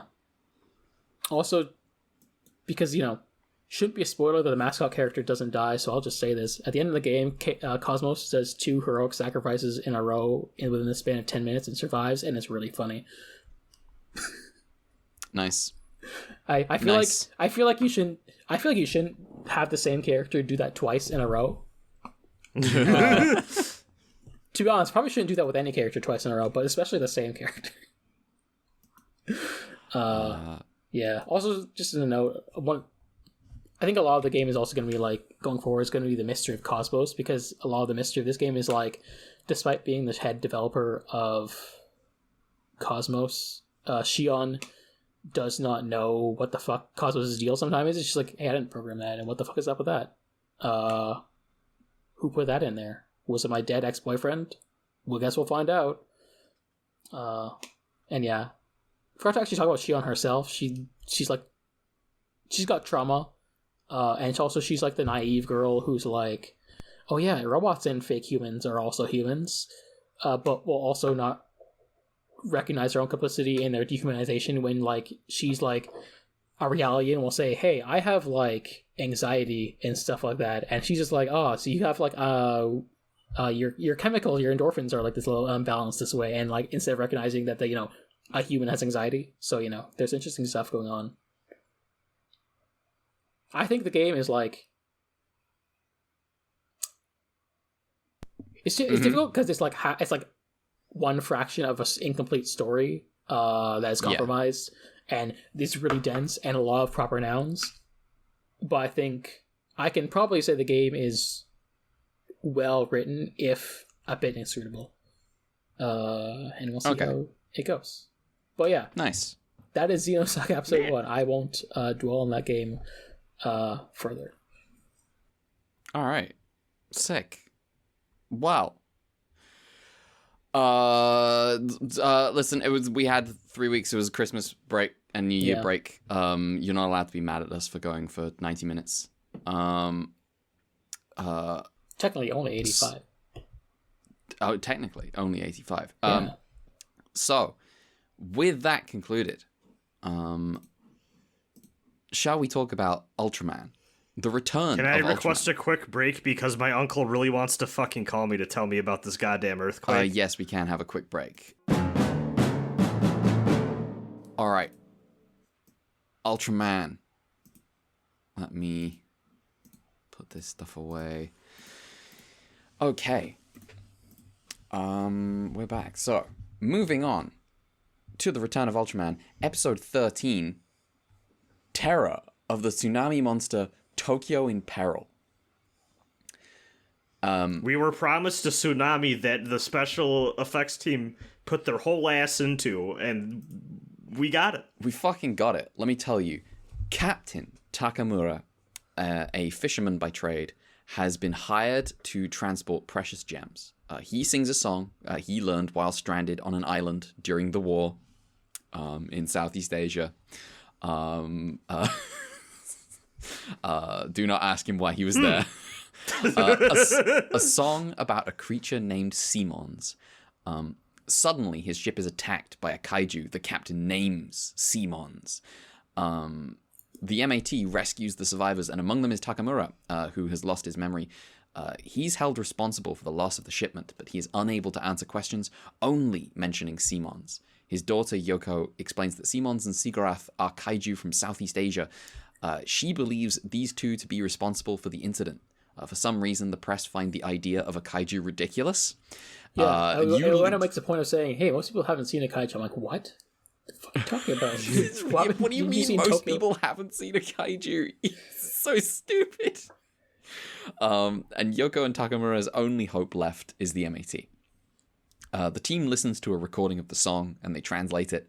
They use like a fancy computer when presumably it's just in a language that is spoken. Anyway, it warns that Simons is peaceful, but will make a journey across the sea, and when that happens, shit goes down. Two fishermen get menaced in the night by Simons, and this is proof enough for MAT, for the monster attack team, to launch a full investigation. They want to get the next verse of the song out of Takamura for more clues about Simons. They have to stop Yoko from going to find Simons herself on a motorboat, and she agrees to sing the next verse. The team learns that when Simons' horn flashes, that's when shit really goes down, because it makes... Which is the most painful thing to watch in your apartment with all the lights turned off. Oh my fucking god. I don't know if either of you had this, but I was like... I'm normally not bothered by that stuff, but I was like, I'm turning on some lights because this was killing me. Goddamn. It was so goddamn bright. Yeah. So when Simons threatens Brad's eyesight, that's when shit really goes down, because it makes Sigurath angry. Simons comes ashore and the team launches an assault, but Go convinces them to call it off because they're going to anger Sigurath. Simons settles down at a cement plant and starts eating rocks. The cement plant owner calls the SDF to fight Simons, and Simons signals Sigurath. Sigurath emerges from the sea and whips up a very expensive tsunami. It's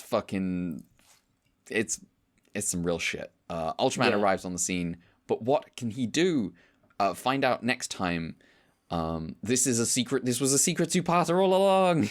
Yeah, it's so funny how you just transform and it stands there for 30 seconds, and then Ariel's like, "Well, shit, I guess you gotta come next time and see." Yeah. See, I like to imagine that moment goes I can't shoot this. What am I supposed to do?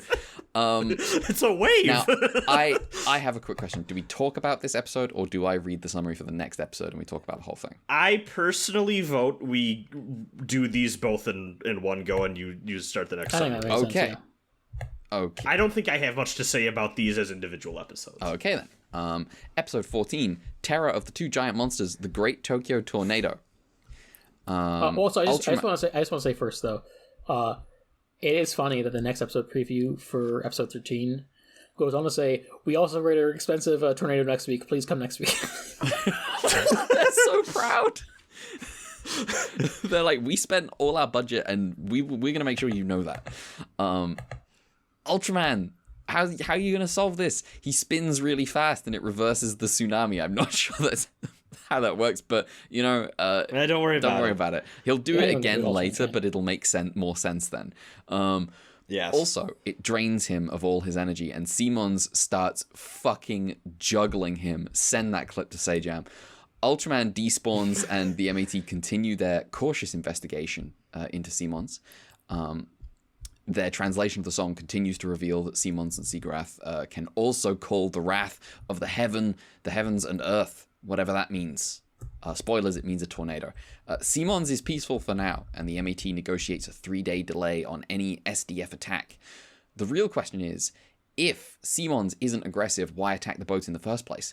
Back with the Sakata family, Go makes a gargantuan leap of logic and just rolls with it for the rest of the episode. The Sakata family parrot bites when you try to touch its eggs. Simons must be trying to lay eggs. That's why she's eating precious gems and rocks from the cement plant to make a kaiju eggshell, similar to how birds eat seashells and pebbles to make their eggs. Birds are close to dinosaurs, so I do not necessarily trust Ultraman bird facts. I did actually look this up, and apparently they do have eat some pebbles and sand and stuff to get calcium. Yes. Okay. I was gonna say I looked this up too because I was like, that's bullshit, right? And then it was true, and I was like, holy shit, you fucking got me finally. Okay, cool. I never knew this. I believed the seashell. I wasn't sure about the pebbles thing. I was like, pebbles? You just eat rocks? The thing I saw specifically was chickens will eat pebbles to really tiny pebbles to be able to make eggshells. I see. Nice. Very clever. Very cool. Good world building, God. So the MAT concludes they've proved Takamura's innocence, but Yoko believes it's irrelevant as she fears he'll never recover from the shock and will never captain a ship again. The SDF decides to attack despite the 3-day agreement, and shit goes south immediately. Simons calls for Sigurath, and they generate a tornado, scattering the attackers and laying waste to the area. At sunset, we see the pair frolic amongst the ruins of Tokyo. Cute. The brass demands that MAT fucking do something, and the captain declares they have a weapon under construction. It's a laser that will blow off the horns of Simons and Sigurath that generate the tsunamis and tornadoes.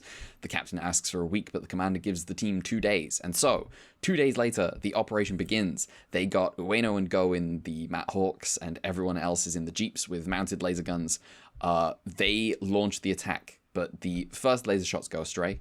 Simons and Sigurath summon a tornado, and nearby, accompanied by Yoko, Takamura comes to his senses and cries, "The anger of the heavens and the earth!" Which is pretty cool. Go flies into the tornado and transforms into Ultraman, dispelling the tornado by spinning really fast in the opposite direction. He then, once again, starts getting his ass kicked by Simons and Sigurath. This time, he needs to stop standing between these two because he's getting juggled back and forth. This time, he's caught between them, in between the electricity of their horns. He's bound up between them. The MAT comes to the rescue using the lasers. I said layers. What fuck? I said layers, and then in an attempt to reckon with the fact I said layers, I accidentally misspoke again and said lasers. Anyway, using the lasers to blow off the horns, Ultraman beats up the two kaiju, but doesn't kill them, just scares them off back into the sea. The team pick up Go, who is floating in a lifeboat. Later, Yoko waves goodbye as her father sails away, captain of a ship once more. Together, but apart, they sing the Song of Simons. The end. This was a fun two-parter. Yeah, this was a fun two-parter. They spent all their fucking money. Please watch this show. Please watch this show. We do effects like no one else does effects. Do you know who we are? We are the reason Godzilla exists. Except not really, but Not really, but you can cash in a little.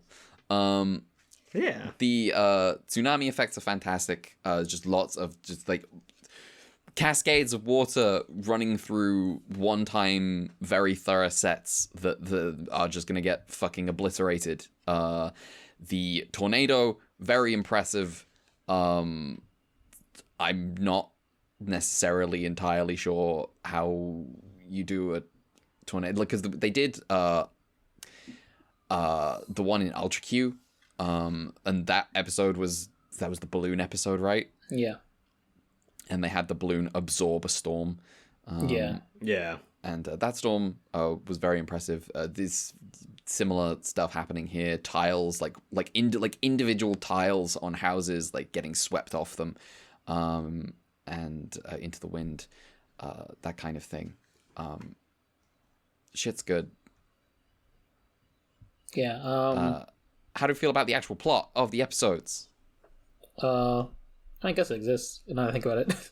It's all right. I think it's perfectly serviceable for something that's trying to be a little bit more set piecey and spectacle disaster movie type thing. I think it gets the job done. It's not. Unfortunately. So I guess it should be said that the captain here is played by our friend Akiji Kobayashi, Captain Miramatsu, obviously from good old Ultraman. Think maybe his acting talent is a little underutilized here. He spends most of the episode episodes not really, all there in a state of shock. But it's cool to see him back. He does a good job. I think it pays off for me with the shot, because she keeps going to the fucking danger zone. Yoko keeps going to where everything is getting fucked up, and goes like, "What the fuck? I have to turn into Ultraman now." And the second time she takes Takamura there, she takes her dad along, and so when he comes to his senses, they're just kind of stood among ruins with a tornado in the backgrounds, and it's a pretty effective shot. I was like, yes, I agree. Yeah. I did feel it was a bit weird when we had like the green screen tsunami and Ultraman standing in front of it, but that is the one shot that I think it looks a little. Yeah, mostly just the way they stick them together, because like obviously the waves on their own are pretty impressive. Yeah, but yeah. That one shot, I think, I was like, okay, I get the, it's like, it pays off the plot with the captain for me, just like this very this moment of self-discovery, and then just suddenly in the middle of fucking nowhere, it's getting destroyed, and it's I don't know, it's it hits for me. The thing where it's like, oh yeah, he crashed during the war and he was rescued by some islanders, and he learnt their song, and now it's his favorite song. And I'm like, we love talking about post-war stuff in this show. We love that here on Return of Ultraman, because it's like, hey, we're actually in 70s Japan instead of the fake 2000s.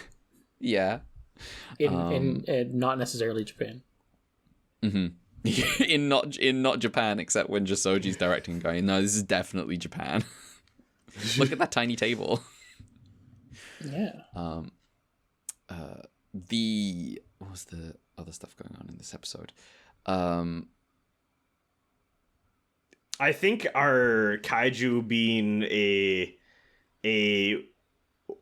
unassuming wife/wife guy who is overly defensive team is real fun. I like the idea of they're a couple. I do think these are probably my favorite kaiju in this show so far. I mean, what's the competition, really? Twin Tail, basically. This is. Yeah, I was about to say I have a soft spot for Twin Tail, but that's about it. Twin Tail is like the classic. Twin Tail and Takong are like the classic guys, but other than that, so far I don't think we've got really anyone of note. Fun fact, actually, the Twin Tail and that was sorry, what was the other monster in that? Gudon, at least according to the book. That two-parter was directed and written by the same writer-director duo of Yoshiharu Tomita and Shozo Uehara. Nice. But yes, I like the differences in the design of these two, with Simon's being on 4 legs, and then Seagrath being on 2 legs and having this much bigger horn. Which I mean, means things. And I think the effect of Seagrath rising out of the ocean at Simon's call and then just whipping up a tsunami like by magic, basically. Like these two as like Return of Ultraman taking a position on island gods slightly differently from Ultra Q. Yeah. Yeah, I like these two. I think they're cool. I love the scene of them just like playing around in the wreckage of Tokyo at sunset. I'm like, damn. These two. Love them. Cute couple. Yeah. Do we have anything else to say about this episode? Yeah, I just got a little bit of trivia. Not as much as I may have expected, because I covered a lot of it already in the early production series at the top of the series. But yeah, as I explained before, this was a shot in the arm to the series. It was costly, obviously, but because of how elaborate it was, it also brought a lot of people back because how impressive it was. Is like made people go, "Oh, maybe I should watch this thing." And more importantly, well, maybe. Oh, as importantly, it basically was just like, yeah, we still got this, and so a lot of other studios were like, hey, maybe we could give Tsuburaya some jobs because they're good at this. I mean, yeah, this is absolutely something you put on the fucking promo reel. This is absolutely selling, like advertising yourself, your skills to movies. It's fantastic. Yeah. Anyway, the two kaiju this week are designed by Ken Kumagi. Who's a bit of a new guy. Like we said before, K has taken a bit of a break, so we're gonna have him a bit more Yeah, he's on timeout. And learn to draw something that's not a dinosaur, nerd. Yeah, he tried to capture the sexual dimorphism of like a rooster and hen as like a that was kind of a similar idea there. That's cool. Make it different. I can see it. Would you believe me if we said he had his own principles? Let's go! I want to hear his fucked up principles. Every fucking time. I want to hear his fucked up principles. What are his dumbass rules we're gonna make fun of? First of all, he likes to make his designs based on real animals. Oh, that's the opposite of what we've had. His designs. Now to be fair, it's the opposite of what we had in the sense that the last two guys claimed not to like that, and they kept doing it anyway. Yeah, the design should give the impression that the monster is strong. Oh yes.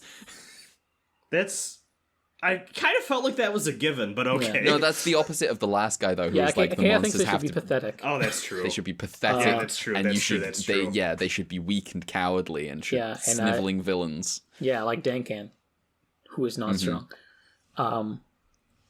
He feels like the children watching should be able to imitate the monster easily because it's a kid's show and they want to have fun. So. And finally, he thinks that monsters should have a dramatic weapon.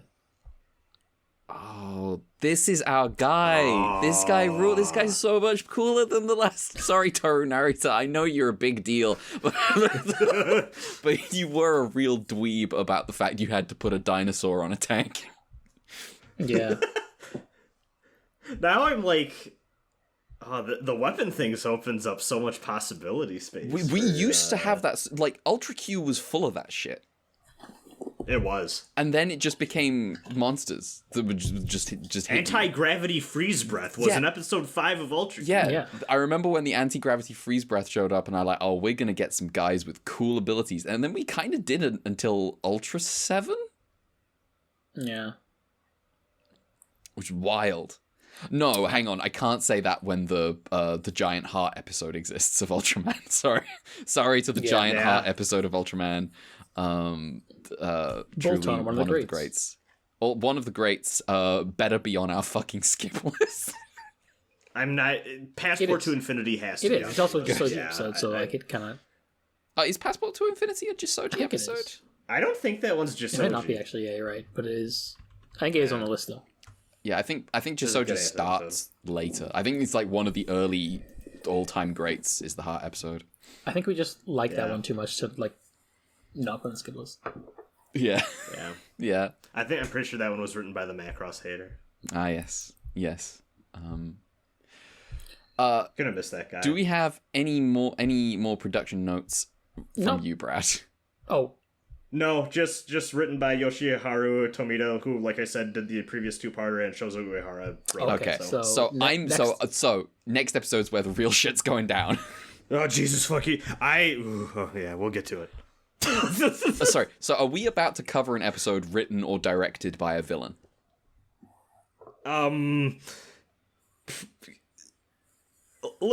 Yeah? Okay. You forced me to make a decision there. I'm gonna land on I think so, yeah. Okay. So let's move on to episode 14. Now, I'm gonna say this title, and I clearly... It's 15. Oh yeah, why did I write 14? Okay, episode 15. What title do you have for this episode? Revenge of the Monster Boy. Yeah, that's what I got. Okay.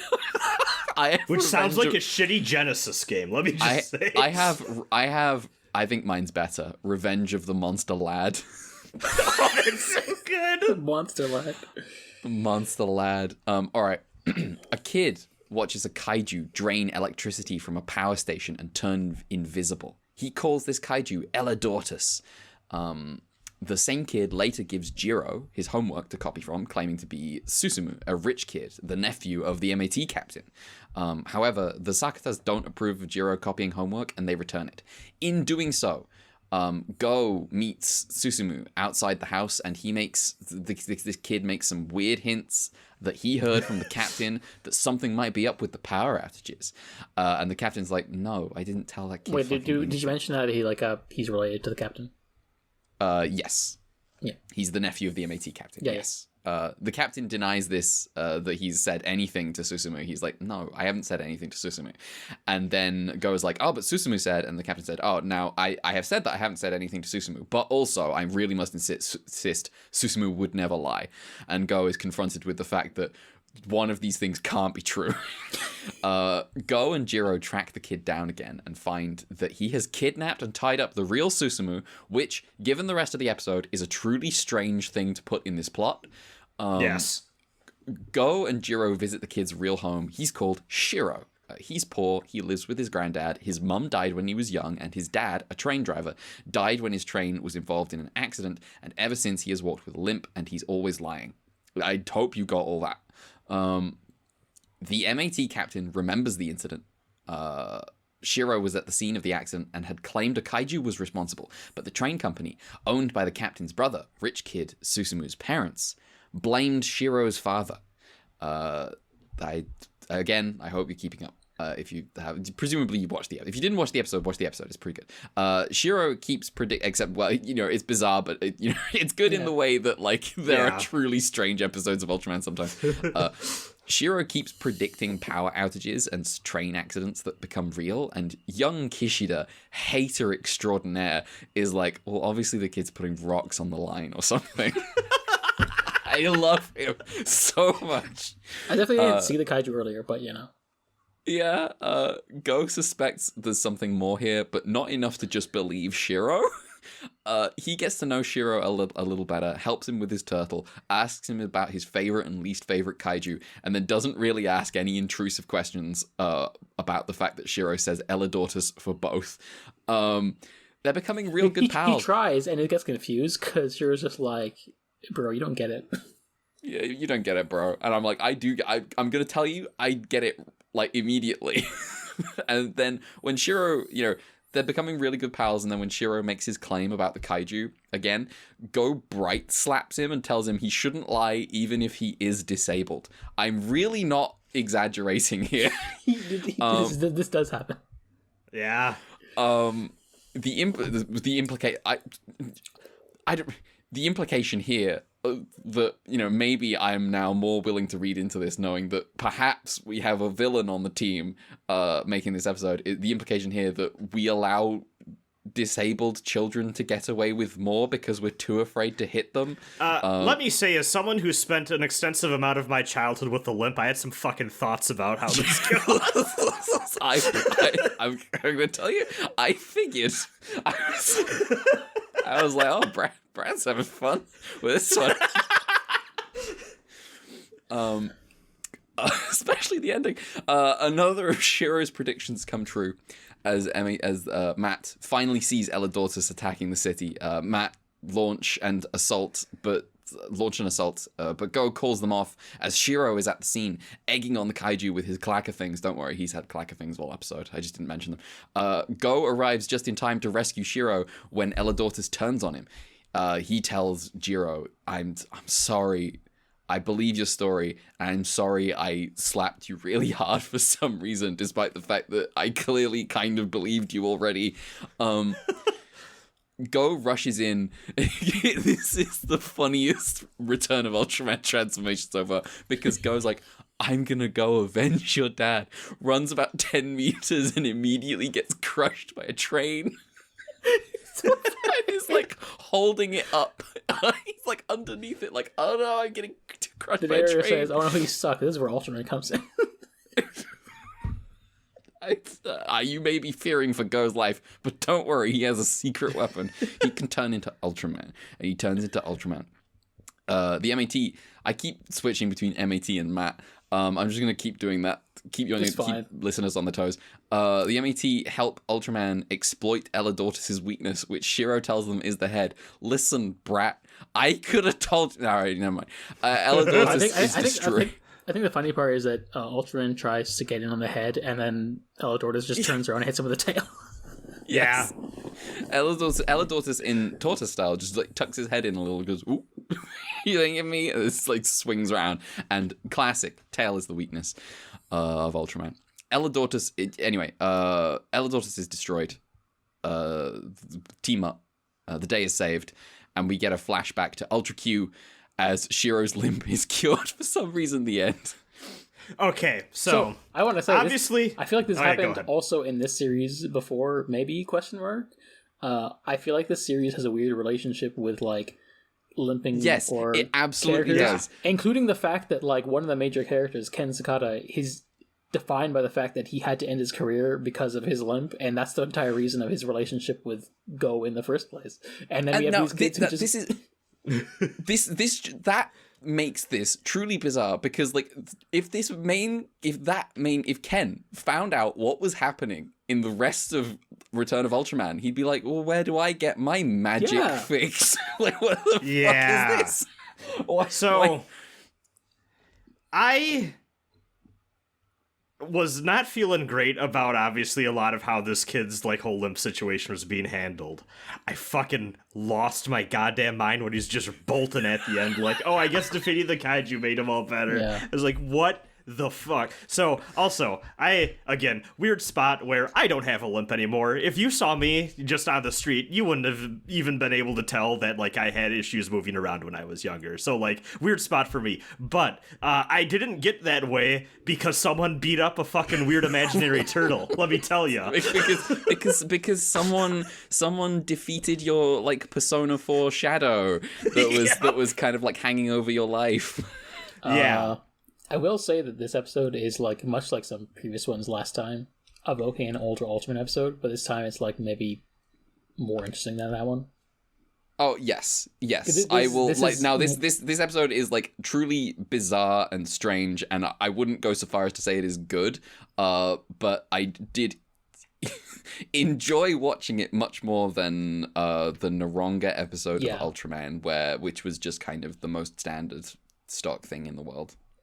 Yeah, I do think that this was, while subjecting me to strangely targeted hate, I did actually overall have kind of a fun time with this one. I don't know it's good, but I do think as far as the kid and the kaiju are linked and there's some weird stuff going on, I think this one is playful and like kind of inventive with it in a way that I appreciate, especially like I was thinking a lot about like when Blazer did the Gavadon episode again, and it was just kind of like, well, did we really need to do that?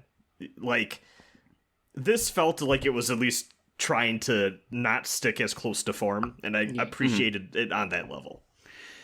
The thing that I like in this episode is the kind of this villain child and this like reveal of just like, well, he's just poor and life ruined by the train company and he hates them, and everyone thinks he's a liar, and so he became like a complete liar all the time, and he weaponizes the kaiju against society. And I'm like, Joker mode children works really well because they're children. Yeah. And of course they go Joker mode. I really liked this sympathetic, vindictive child. I thought it was I thought that aspect was pretty good in terms of like Return of Ultraman is like, people are much more complicated than in previous shows. I think we're getting like, with this is like, we're saving the villain basically. It's good. But for some reason they added like 3 or 4 truly bizarre things into the episode, and I'm like, why have you done this? Okay, so it wasn't until you brought up the fact that like the kid he's impersonating is found like bound and gagged that like it really clocked for me. Like, he had to have done that, because while watching it in the episode, I'm like, there's some nefarious adult around that like there's something up. But no, it's just the kid. No, the turtle didn't do that. It was like I didn't just pretend I was Susumu. I kidnapped him. I was like, why?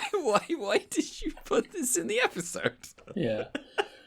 I was like, the moment that happened, I was like, oh, we're dealing with an evil kid. We're dealing with like a satanic kid here. Let's go. And then no, there was like a fairly normal plot on the other side of this kidnapping.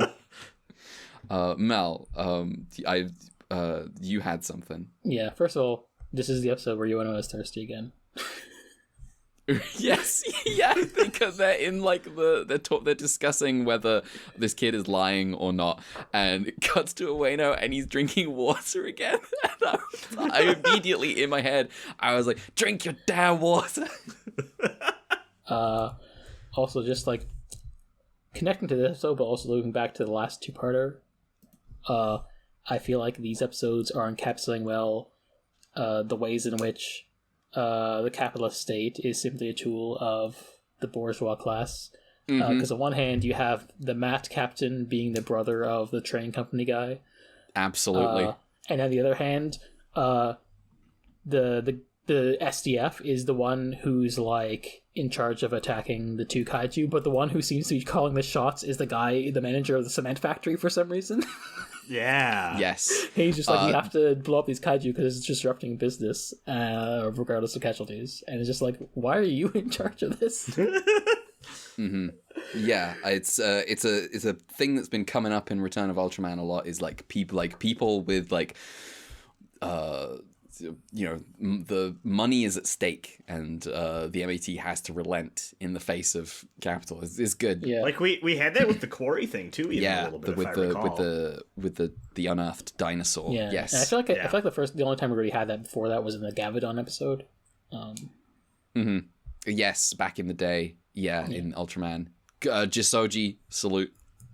Yeah, and I do like that as like a turn for the series to go down, because it does sometimes, I feel like, looking back on like Ultraman especially, but also I'd even say maybe Ultra 7 can be guilty of this too, is that if you're not the team and you're just like, if you're not the team and you're not like one of the side like characters for the episode, the world can feel a little empty almost. In terms of just, like, this doesn't feel like a place where people actually are, like, living, or, like the buildings in the city exist to be destroyed. But now we're actually seeing random characters that are only there for just a little bit, just to be like, hey, this is how this is actually affecting my life right now, and I hate it, and I don't like it, and blow this thing up, please. Yeah, and that's just a fun little... smash that pot at one time with absolutely no follow-up to that.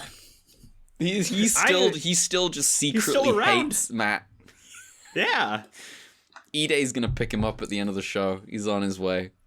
He got bit by that bird. That happened.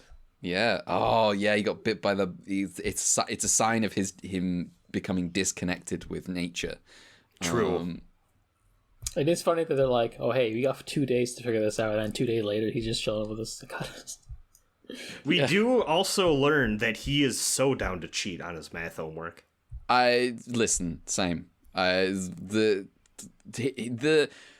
everyone just being like, you can't be copying your homework, and he's like, his reason for wanting to copy the homework is perfect, which is it's 4 pages. It's like it's so much, and I feel you, dude.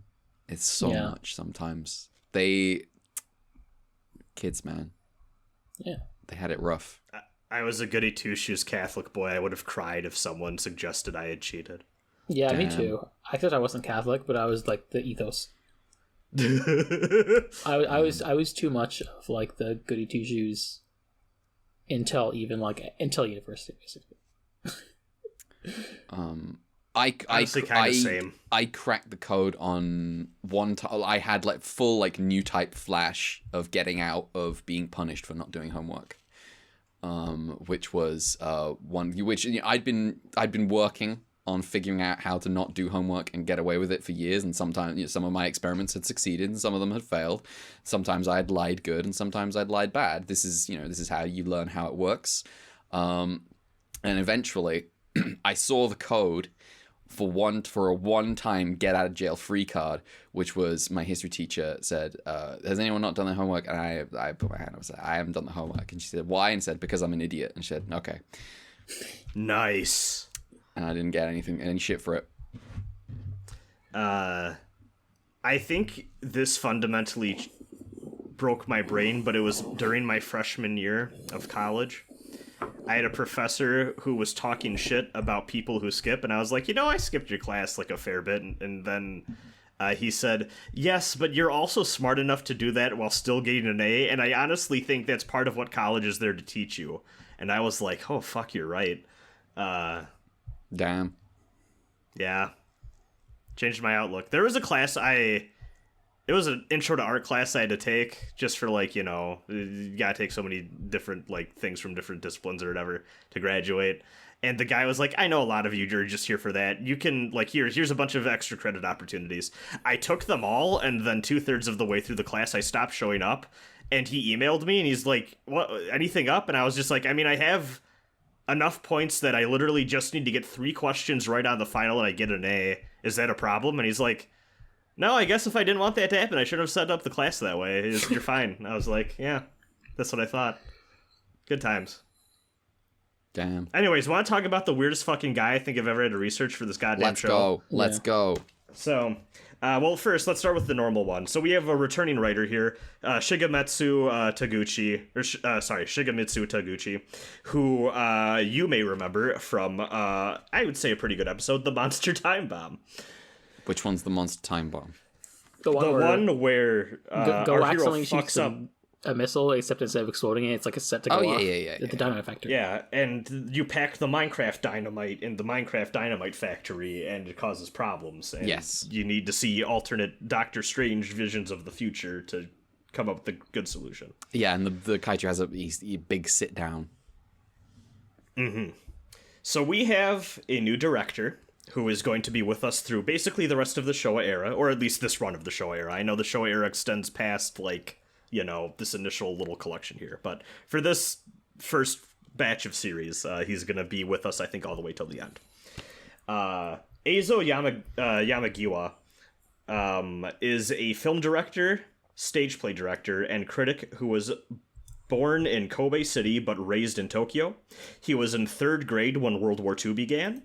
When he was in junior high, he was forced to evacuate to the countryside, which he disliked as it was much stricter at school than what he was used to in the city, and the people followed older traditions out there that weren't often found in the cities, so he just kind of felt like a fish out of water. Everyone's more mean and, kind of nasty to him.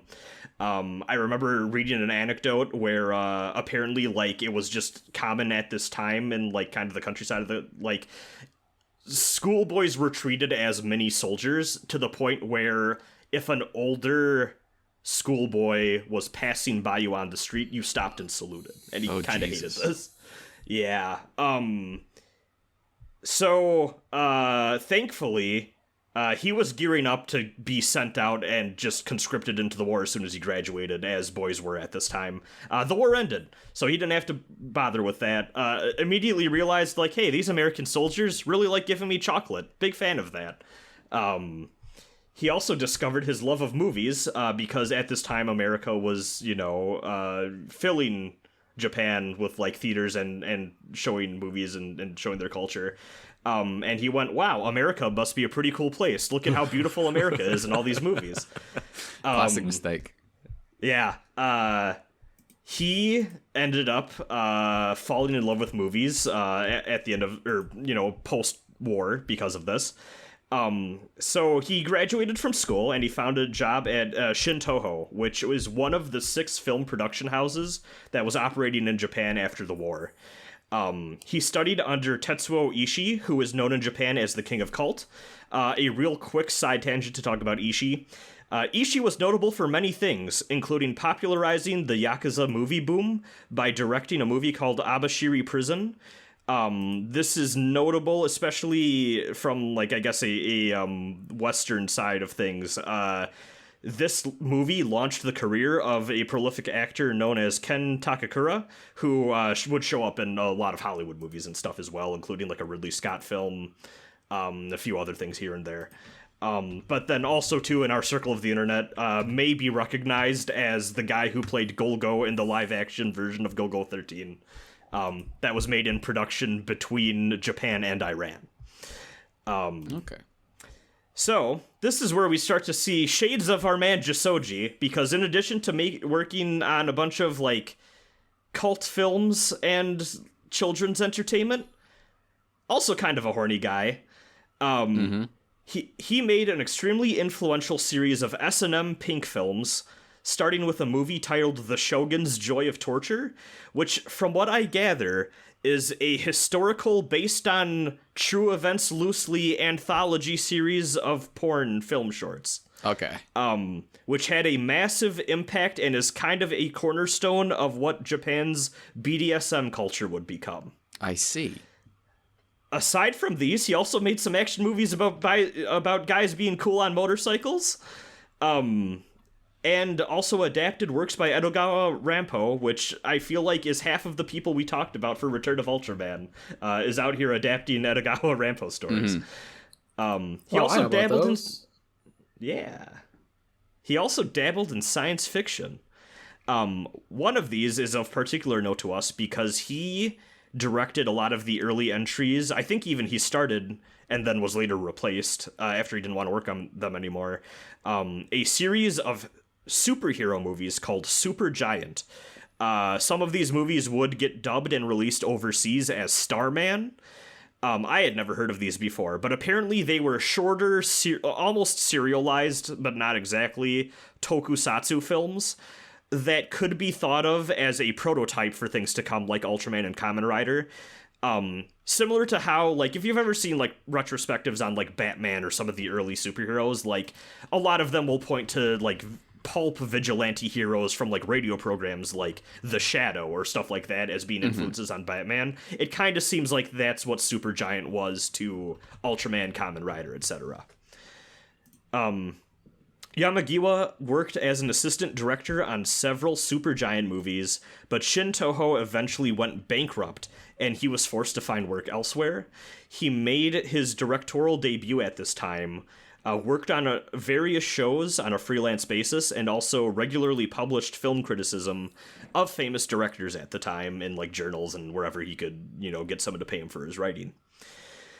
He would later be invited to work at Tsuburaya Productions by one Shinichi Ichikawa, and I'm sure some of you may be wondering, wait, what did Shinichi Ichikawa do? He was the guy who wrote a few episodes that we have some hit or miss opinions of from Ultra 7, including The Man Who Came from V3, The Earthling All Alone, Terror on the Moon, The Stolen Ultra Eye, The Terrifying Super Ape Man, and The Showdown of Dan vs. 7. Truly some of the best and the worst. God. So he gets invited. Yeah. So he gets invited from Ichikawa. He says, hey, come work with us at Tsuburaya Productions. We'll treat you right. So he works on a couple different shows, including horror theater Unbalance. He also becomes good friends with Akio Jisoji.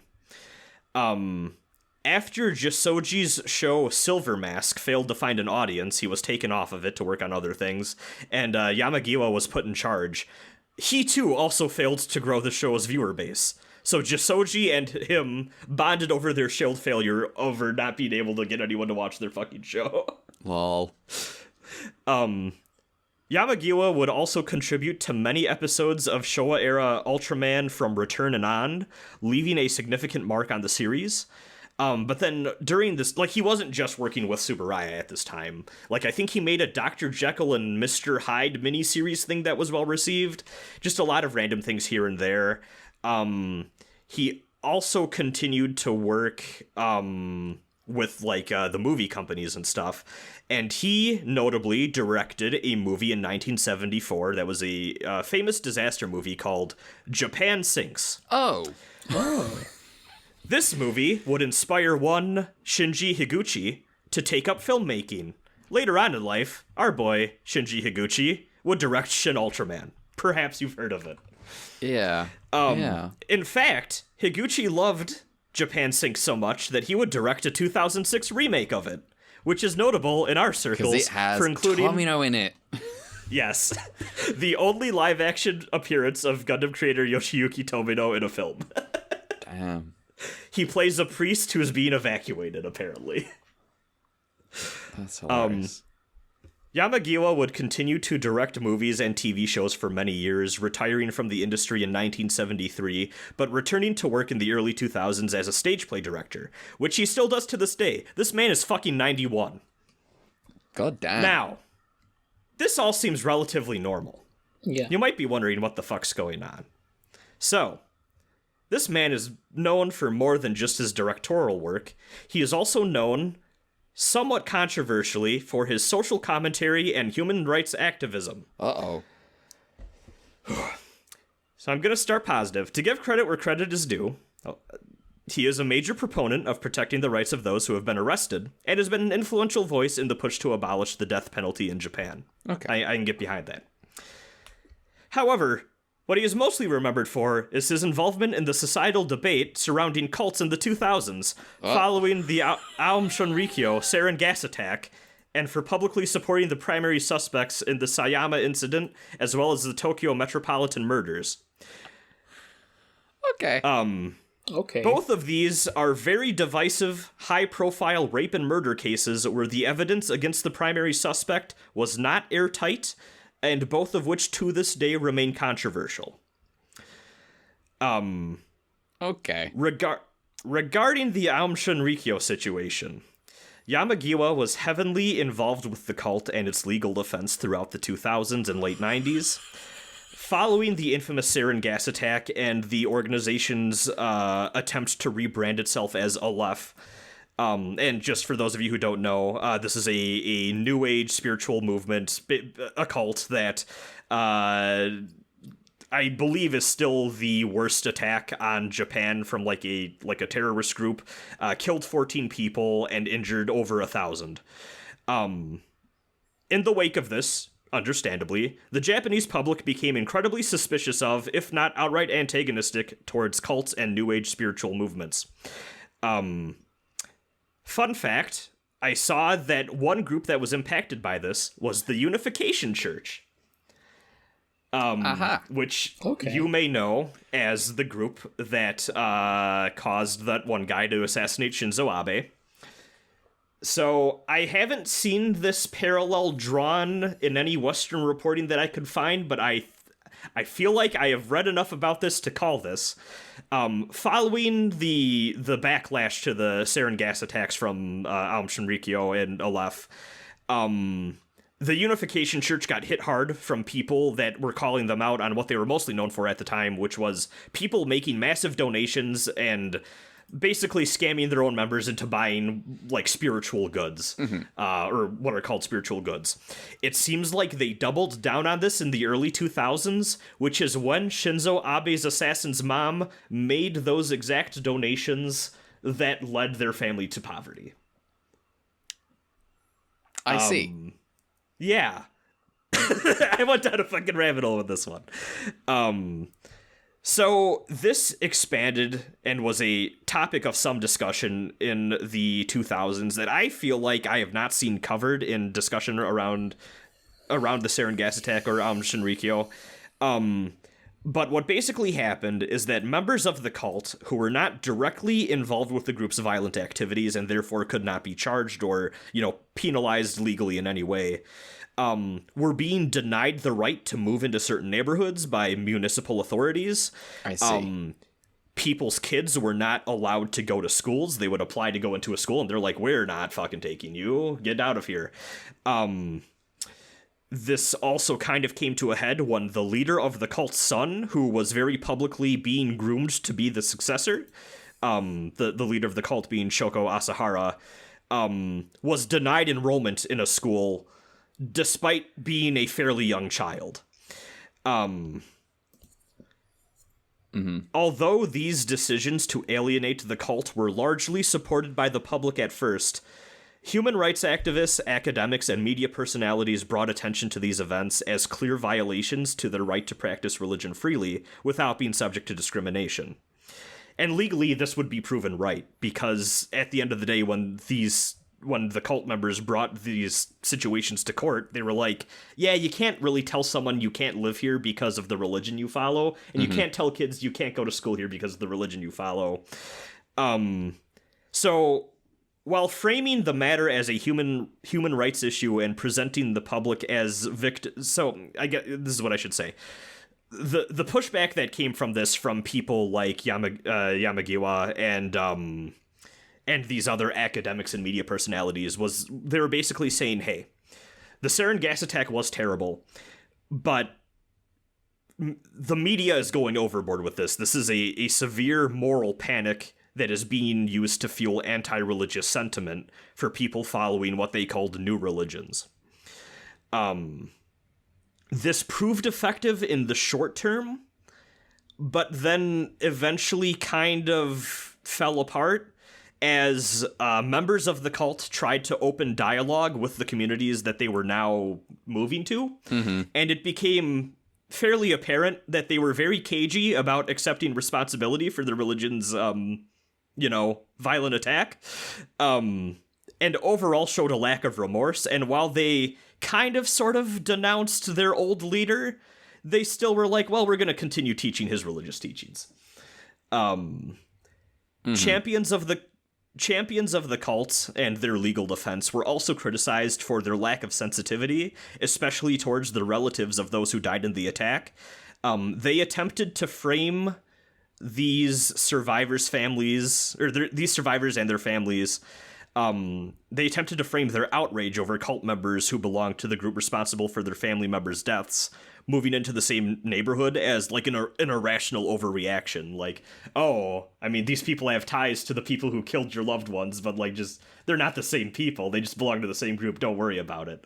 Obviously, this did not go over well in the public eye. Yamagiwa himself definitely did not help the cause.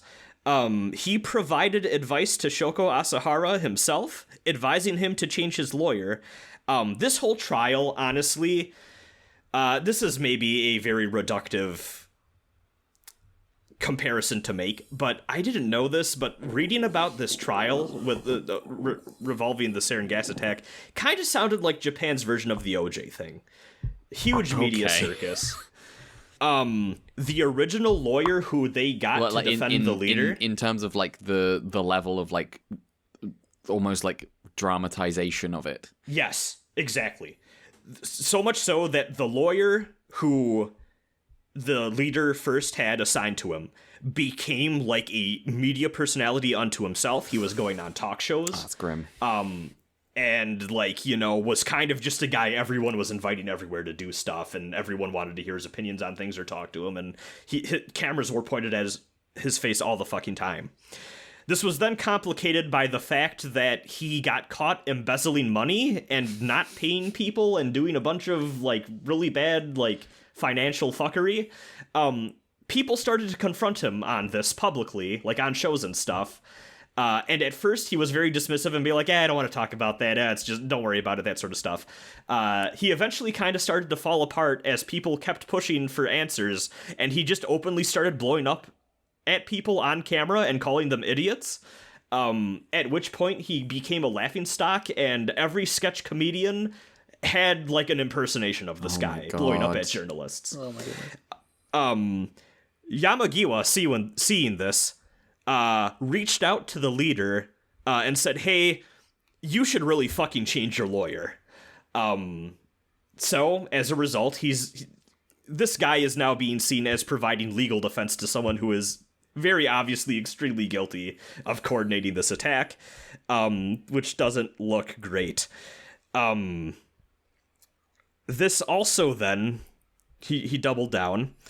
Yamagiwa posited that the attack was not even real, and that it was an anti-cult outrage operation that was part of a government conspiracy to discriminate against new religions. Yamagiwa, no!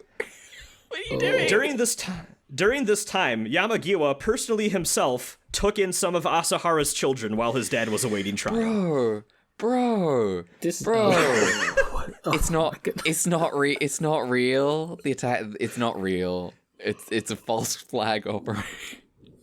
Yes. What are you doing? Yamagiwa rocking up at the trial with his, do you guys just never watch Penguin Drum?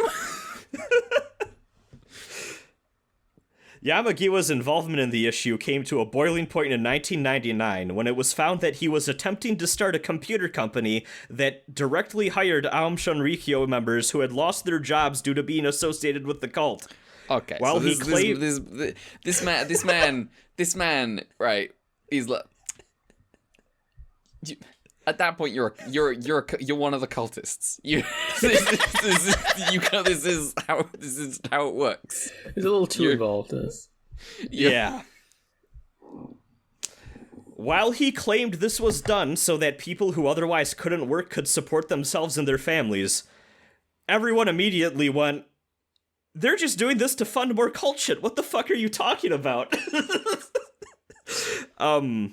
What remains of Aleph has still come under heavy scrutiny. They're still around. Don't you worry, listener. They have very publicly denounced the sarin gas attack and their former leader's violent actions, but again, still continue to teach his messages. It's all about the message, not the messenger, right? The group has attempted to rehabilitate its image to varying degrees of success. I caught a thing where apparently one time they told the newspapers, oh yeah, there's so much factional infighting going on right now, we're probably just gonna dissolve. And this seemed to be an attempt to, quote-unquote, dissolve and then come back later as a new group. I see. But then when government officials said, like, so also I guess I should acknowledge, this was done at a time when there was still some lingering legal issues and people that it was dubious whether or not they could be tried, but people were attempting to try them for criminal activity involving the attack. And then suddenly they're telling the newspapers, oh, we're basically going to dissolve, maybe, sort of, possibly, who could say. Government officials came out and were like, even if they do that, we're going to track down the people that we want to try and still try them as criminals anyways. And they were, seemingly all that factional infighting seemed to stop after that. Funny enough. So, now. Yeah. Last note on this. You may remember, this is not the first time we've talked about Aum Shunrikyo on this podcast. Oh, because I'm having to cast my mind back. I don't remember. So, I brought it up. We talked about Penguin Drum, obviously. Yeah. We didn't talk about Penguin Drum. We haven't. I'm still on like episode 15 of Penguin Drum. When I did my little history on Shinichi Ichikawa, I thought it was interesting enough that he said this and it was, recorded, that I was like, hey, I should write this down. But he personally stated that he felt some guilt over the role of science fiction and fantasy TV programming, such as the Ultra series, in the role it played in influencing the culture that brought forth Aum Shunrikyo. I see. Now, this is another thing where I am going to draw a conclusion here, but I feel like this is not the most insane cult shot to do. I have a feeling that the guy who brought the Turbo Pro LF guy onto the fold to work on the Ultra series, I understand why maybe he feels a little guilty about his involvement. It no longer, I remember now, at the time, it struck us as, like, a weird thing to feel guilty about. Because it's like, well, I mean, you don't have to beat yourself up that much about it. It's like, you wrote some fiction. Like, I don't see why. I can kind of see why. Like, I still don't think he should have beat himself up like that, but I can see why. And again, this is also just too, like, this is moving beyond the Ultra series at this point, so I don't want to spend too much time on it, but there is a through line between new religious movements, cults, whatever, spiritual movements, whatever you want to call, and things like science fiction, fantasy, and that through line is that they both intersect with the counterculture that is going on at the time. They draw in similar types of people, and because of that, they obviously intersect. This happens across multiple cultures in multiple places, like tale as old as time sort of thing. Mm-hmm. So I mean, and this is even beyond the Ultra series stuff. Specifically, Amsha and Rikyo absolutely compared themselves to new types. New typeism was part of the the advertisement and push. That's hilarious. Hey, guess what show came out for Gundam after the Sarin gas attack? After War Gundam X, the one where they maybe push back on the New Age stuff a little bit. Oh, the one that's actually smart about news types. The one. Oh, that's interesting. Yes, and like Yas himself even says, like, I think the Gundam depiction of new type was forever changed by the stuff that happened in the 90s with them. Like, he feels that weight too a little bit about, like, the stuff we contributed maybe was used for nefarious deeds from these spiritual movements, and like it definitely had an impact on how new type stuff was depicted moving forward in Gundam. I can be a bit more sympathetic to Yas's new type of version if that's the reason. Yeah. I'm not sympathetic to much of Yas's shit, but okay, I'll give him that. The other thing, which I don't agree with, and I think is just a bad read of, like, what Tomino's trying to do, is, like, he just thinks it's too tied up in the genetic shit, which, like, obviously Tomino does not. That's not what he's going for. Dumb, see. Yeah. Which also has new types. It's Giran. It's just Giran. Giran rocks up one day and says some Hitler shit, and his dad goes, "Excuse me? Where did that come from? I didn't teach you that." Unfortunately, except I think you kind of many... did by making a noble family. We're not talking about Gundam. Yeah. But yeah, that was. I don't know if I'll ever go on such an unhinged rabbit hole thing again for this entire podcast. That was a lot. That was wild. I think that was like the more unhinged than the last Guy Lord we had. When you got into like deep into the history of the cults, I was like, this seems. I don't know that this seems more like a history lesson than actually mattering to this guy. And then he was like, well, he started like starting companies for and exclusively employing members of the cult, and I was like, no, bro. So yeah, this guy, we're gonna stick with this guy's gonna be around for a few seasons. He's directed a lot of Ultraman. Oh man. Well, you know, maybe he's really good at his job. We'll see. I guess we'll see. It's the 70s. He hasn't hung around any cults yet. New types. Oh yeah. Also, actually. I forgot to write this down, but at some point, apparently, too, there was a noticeable... So, apparently, in that initial rush to defend, like, cult members and stuff from, like, you know, not being able to, like, move places and, like, not being accepted to schools, losing their jobs, stuff like that, apparently, early on, the Japanese Communist Party was like, yeah, we can co-sign this, and then, like, the cult members started talking, and they were like, never mind, we changed our mind, we don't fuck these guys. That's really funny. Which is historically significant because that is a massive break from their typical stance on that sort of thing. Even they were like, no, fuck these guys.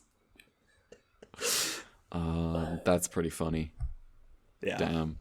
All right. Well, do we have anything more to say about this episode of Ultraman?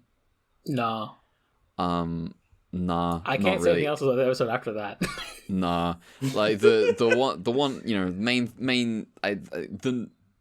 the number one thing it will be remembered for is you should, you know, if your kid has a disability, don't forget to keep hitting them anyway. Keeps them in line. And also, if you're cured of if your problems are over, you will simply just be able to walk normal again. It's fine. That's what happened to me. Yeah, it's magic. Ultraman will cure everyone except Ken. All right. Well, I was about to say if that's a podcast, that's a podcast, but I know it's not a podcast because we have emails. Yeah, also color timers. Oh, Yeah. also color time. Okay, first of all, hit us with the color timers. Okay, so episode 13, 51 seconds. But do note this just carries over to the next episode. Mm-hmm. The first transformation in episode 14 is 1 minute 43 seconds. Since it's the same transformation, we consolidate them as a total of 2 minutes 34 seconds. Okay. Then the transformation at the end of episode 14, 3 minutes 34 seconds. We got over. Disgraceful. Yeah. And for the episode 15, 1 minute 43 seconds is the timer. All right. We got one sin this week. Okay. All right. Now we got 2 emails this week. Neither from Citrix. Emails. Yeah. This first one from Logan. First Hello, of all, Logan. Apologies. You sent this email December 17th, mere hours after we recorded our last podcast before the break. And Santa didn't give it to us until now. Rip. Yeah, so your timing was Unfortunate. yeah, Very unfortunate. yeah. Happy New Year. Happy New Year. I say hi. We need to make sure our responses are good, or this person will be the most let down anyone's ever been listening to our show. Damn. Yeah. So they say, hello, Alt Q Defense Force. I hope you've enjoyed this last batch of episodes of Blazer, depending on when you get this email. To be honest, there wasn't much more Blazer after that. You guys helped motivate me to restart my watch through of Ultraman, as I am also going through them for the first time. I am slightly further ahead of you guys at episode 35 right now, so rest assured, there's some bangers ahead for Return of Ultraman. Hell yeah. That's good. That's what we like to hear. Besides that, I have a fun fact for you, unless Cedric Sir brought it up.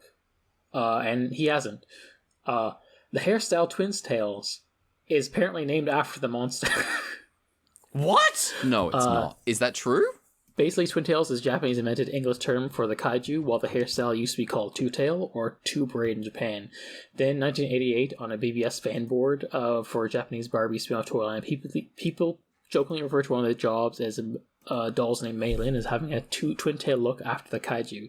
This term for the hairstyle grew with use in the 90s until when it became the most popular term thanks for otaku culture. And he links blog there's a blog called Tuxedo Unmasked, which is a Sailor Moon focused blog, which I've encountered in the past but never looked at. But yeah, apparently they gave a link about from that blog, which goes into the origins of the term twin tail. So okay, apparently Holy the main shit. person got you. Finally, what kaiju or aliens from any show so far that you've seen that we'd most like to see fight each other? Oh, what was the question, sorry? Which kaiju or aliens do we want to see fight each other if we're smacking our action figures Toys together. Yeah. You know, it'd be a real fucking surreal episode. What? I want to see Balloonga fight the weird alien heart. That'd be Holy shit. What a fight. One I for think the that's the ages. That's the I don't know who wins. That's no, the thing is that's end of the fucking universe stuff. Yeah. I want to see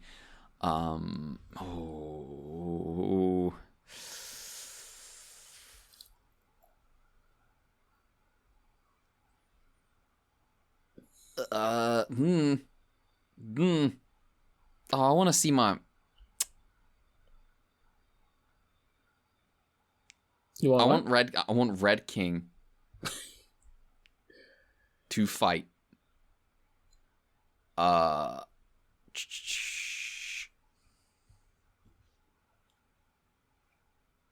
You can do it. I believe in you. I fucking can't is the thing. I fucking can't. I want to see Jamila versus Pagula. Yeah. I want the Jonide themed fight. Yeah, I was trying to think of something cool with Iron Rocks, and I just got to team up with Kanon instead, which isn't fighting together, but I think it'd be cool. Yeah. That or Kanon like takes over Imitation Ultraman and fights the Salome. That'd be kind of fun. I like. So first of all, I think Boltan cool. But I like Alien Ghost just in terms of like the threat level. Yeah. I want to see Boltan and Alien Ghost fight, but in terms of like I want to see it develop from the initial negotiation. I want to see how quickly it devolves. Oh, so you want to see like Ideon, but with Boltons and Alien Ghosts? Yes, absolutely. And it will end in kaiju fights eventually. Padon invokes everyone. Yes. Yeah. See, I'm trying to think of like really interesting power sets that go together well. But yeah, I think you could do a lot with Iron Rocks, to be honest. Yeah. Yeah. Actually, you know what? Dinosaur Tank versus anyone. Dinosaur Tank versus Totala. Versus Totala. The most important kaiju of all time. Most narratively important one. Iron Rocks versus Dino Tank sounds great to me. They don't interact on the same field of combat at all. One belongs in the sea, one belongs roaming around in the desert. You could have a Dinosaur Tank versus Crazy Gone. You could. There are some good matchups in here. I want to see Ultraman versus Ultra 7. I want to see Alien pull Bully Pigmon. Yes.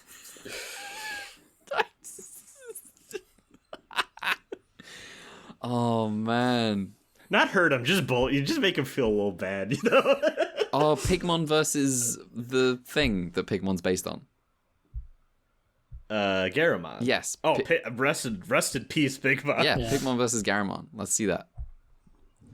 That'd be great. All right. Yeah. I don't have any more in me, I think. Yeah, I'll just go on the second email. Thank you for your email, Logan. For that. Thank you. Thank you, Logan. Yeah. This one's by Sage Martin. Hello, I recently started listening to your podcast, Ultra Q, after my favorite Ultra podcast, Saved by the Belial, which I did find before but never really listened to, has been on an indefinite hiatus. But I quickly grew to live Ultra Q just as much as I've been recently getting into the Ultraman franchise as a longtime Godzilla fan. My favorite kaiju has to be Gamora. I think that makes sense as a Godzilla fan. Yeah.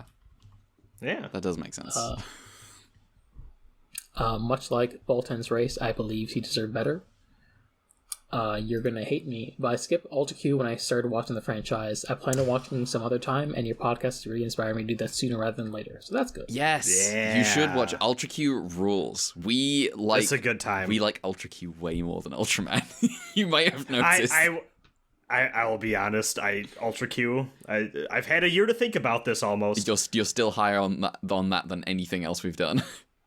Yes, and I feel like this may remain the case for a long time. That is quite all right. I consider Ultra Q a top 10 TV show I've ever watched, honestly. It's the anthology nature of it is simply fantastic. Yeah. Like most of the week show obviously comes out of an anthology format, but still a different thing. Yeah, it's the core 3 trio too. They're so good. Yeah, it's a good time. We haven't had a lead female that good yet.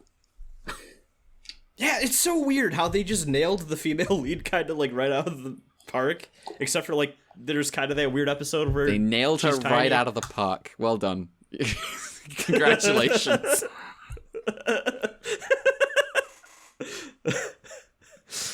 But yeah.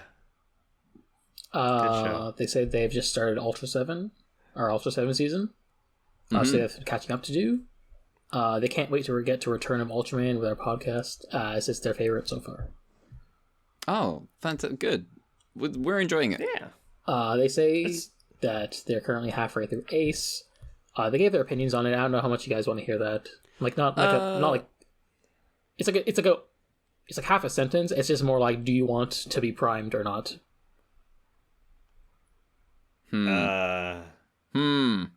I think I want to stay in the dark. Yeah, okay. I don't know. So here's the thing. I don't know shit about Ultraman Ace except for like a vague premise thing. Yeah. And I don't even want to say that okay, much. So I'll keep this person's opinions on Ace. Prime me on Discord, just exclusively. Okay. You just message me. Let me find you. I have to scroll down a bit for you because we haven't messaged individually in forever. October of last year.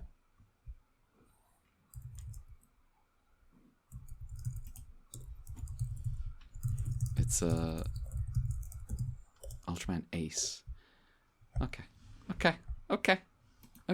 Thank you for your input. All right. And then they also want to ask if you'd be interested in reading the novelization by Pat Cadigan that released just last month.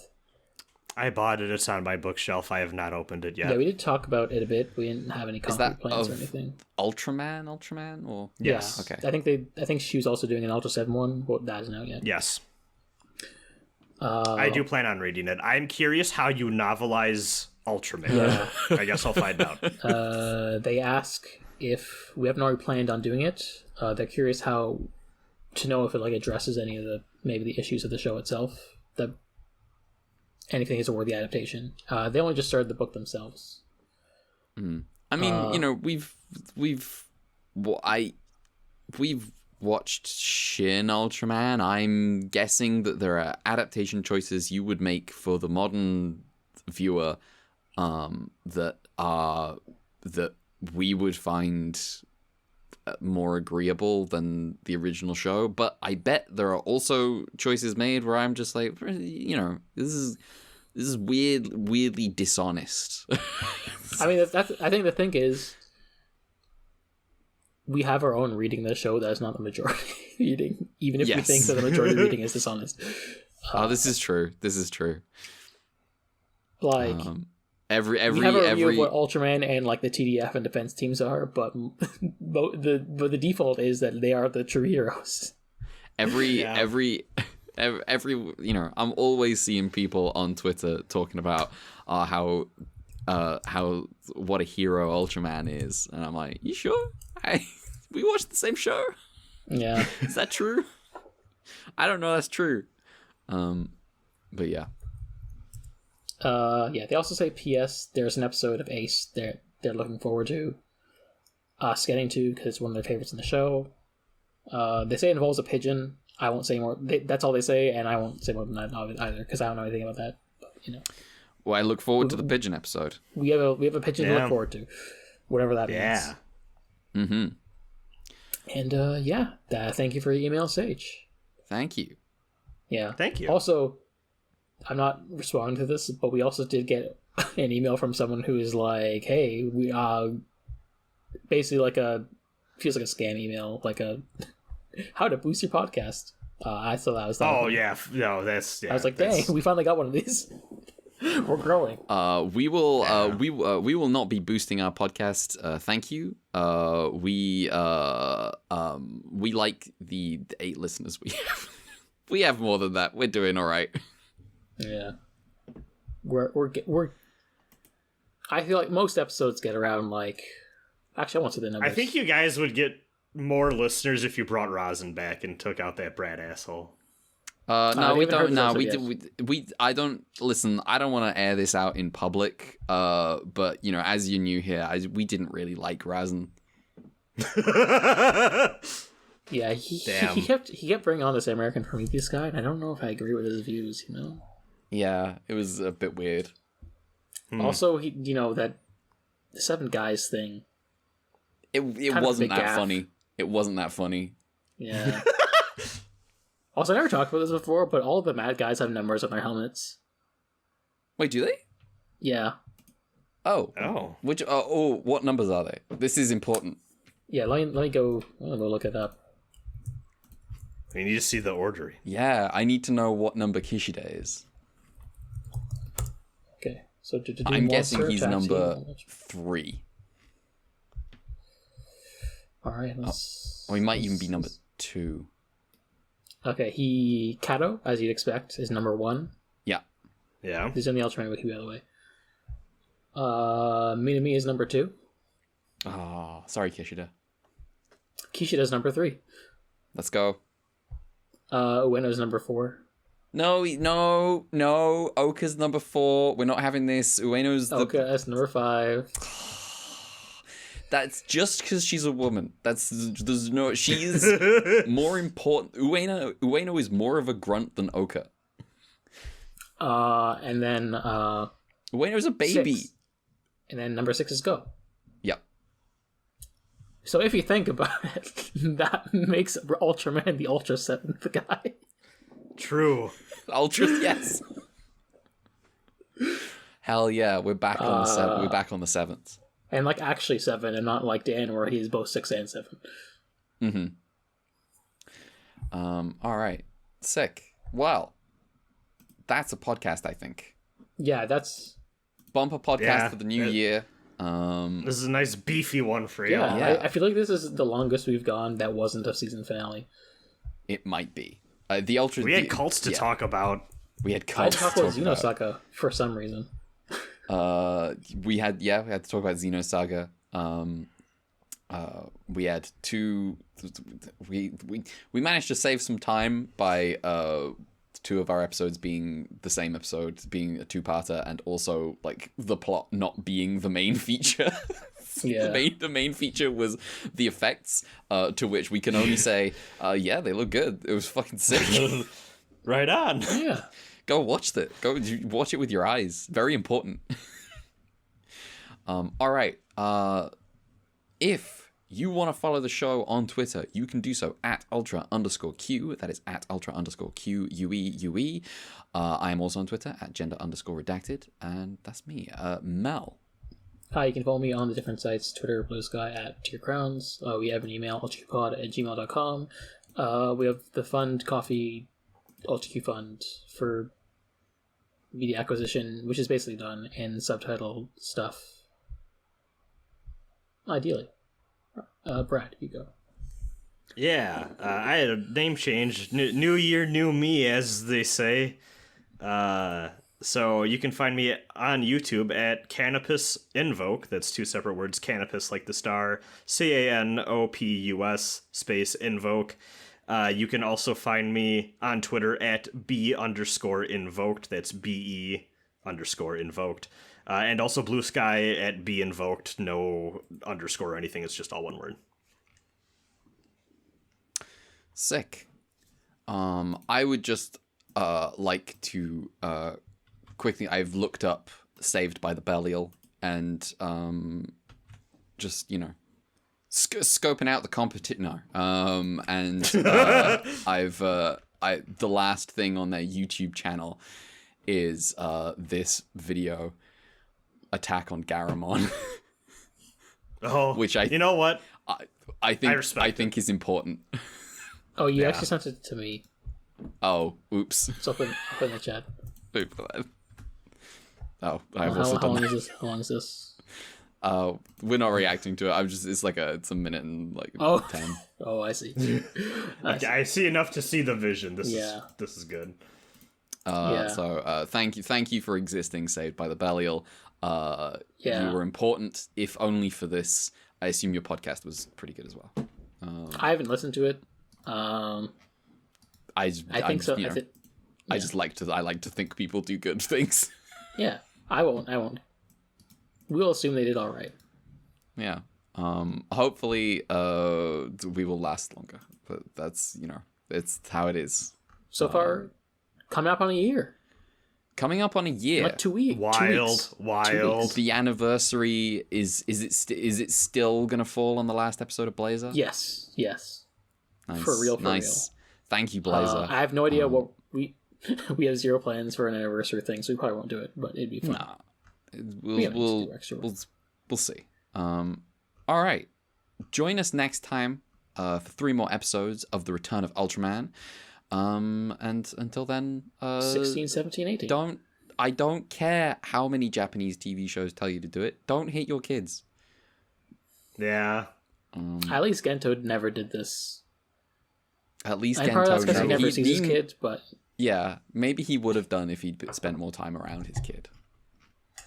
I like to think he wouldn't. But yeah, Bright Noah meets his son for the first time in like fucking months. Immediately backhands him. That's the number one. That's the Bright slap that takes me out every fucking time. Is the one in CCA when it cuts from like space battle to Bright hitting Hathaway like across because it's in 0G. He just floats across the room. He gets hit so hard, and Bright just thinks nothing of it. Absolutely unhinged. This is ridiculous. Goodbye. We will see you next year. No, I can't say that. Yeah, it's the new year already. Next week. See you next week. Bye-bye.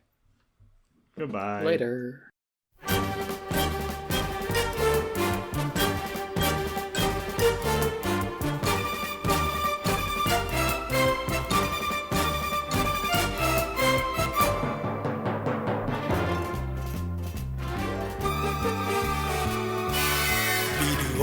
壊すぞ地響き立てて吠える怪獣大怪獣ふわっと開いた口から炎辺り一面焼け野原間違ってない死が迫る帰ってきたぞ帰ってきたぞ帰ってきたぞウルトラマンウルトラマンウルトラマ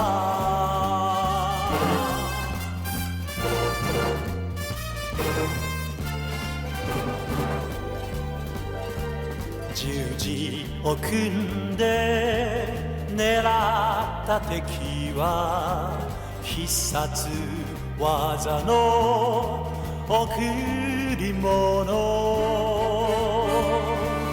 大地を飛んでキック一発近くに寄ってウルトラチョップ凶悪怪獣倒すため帰ってきたぞ帰ってきたぞ帰ってきたぞウルトラマンウルトラマンウルトラマン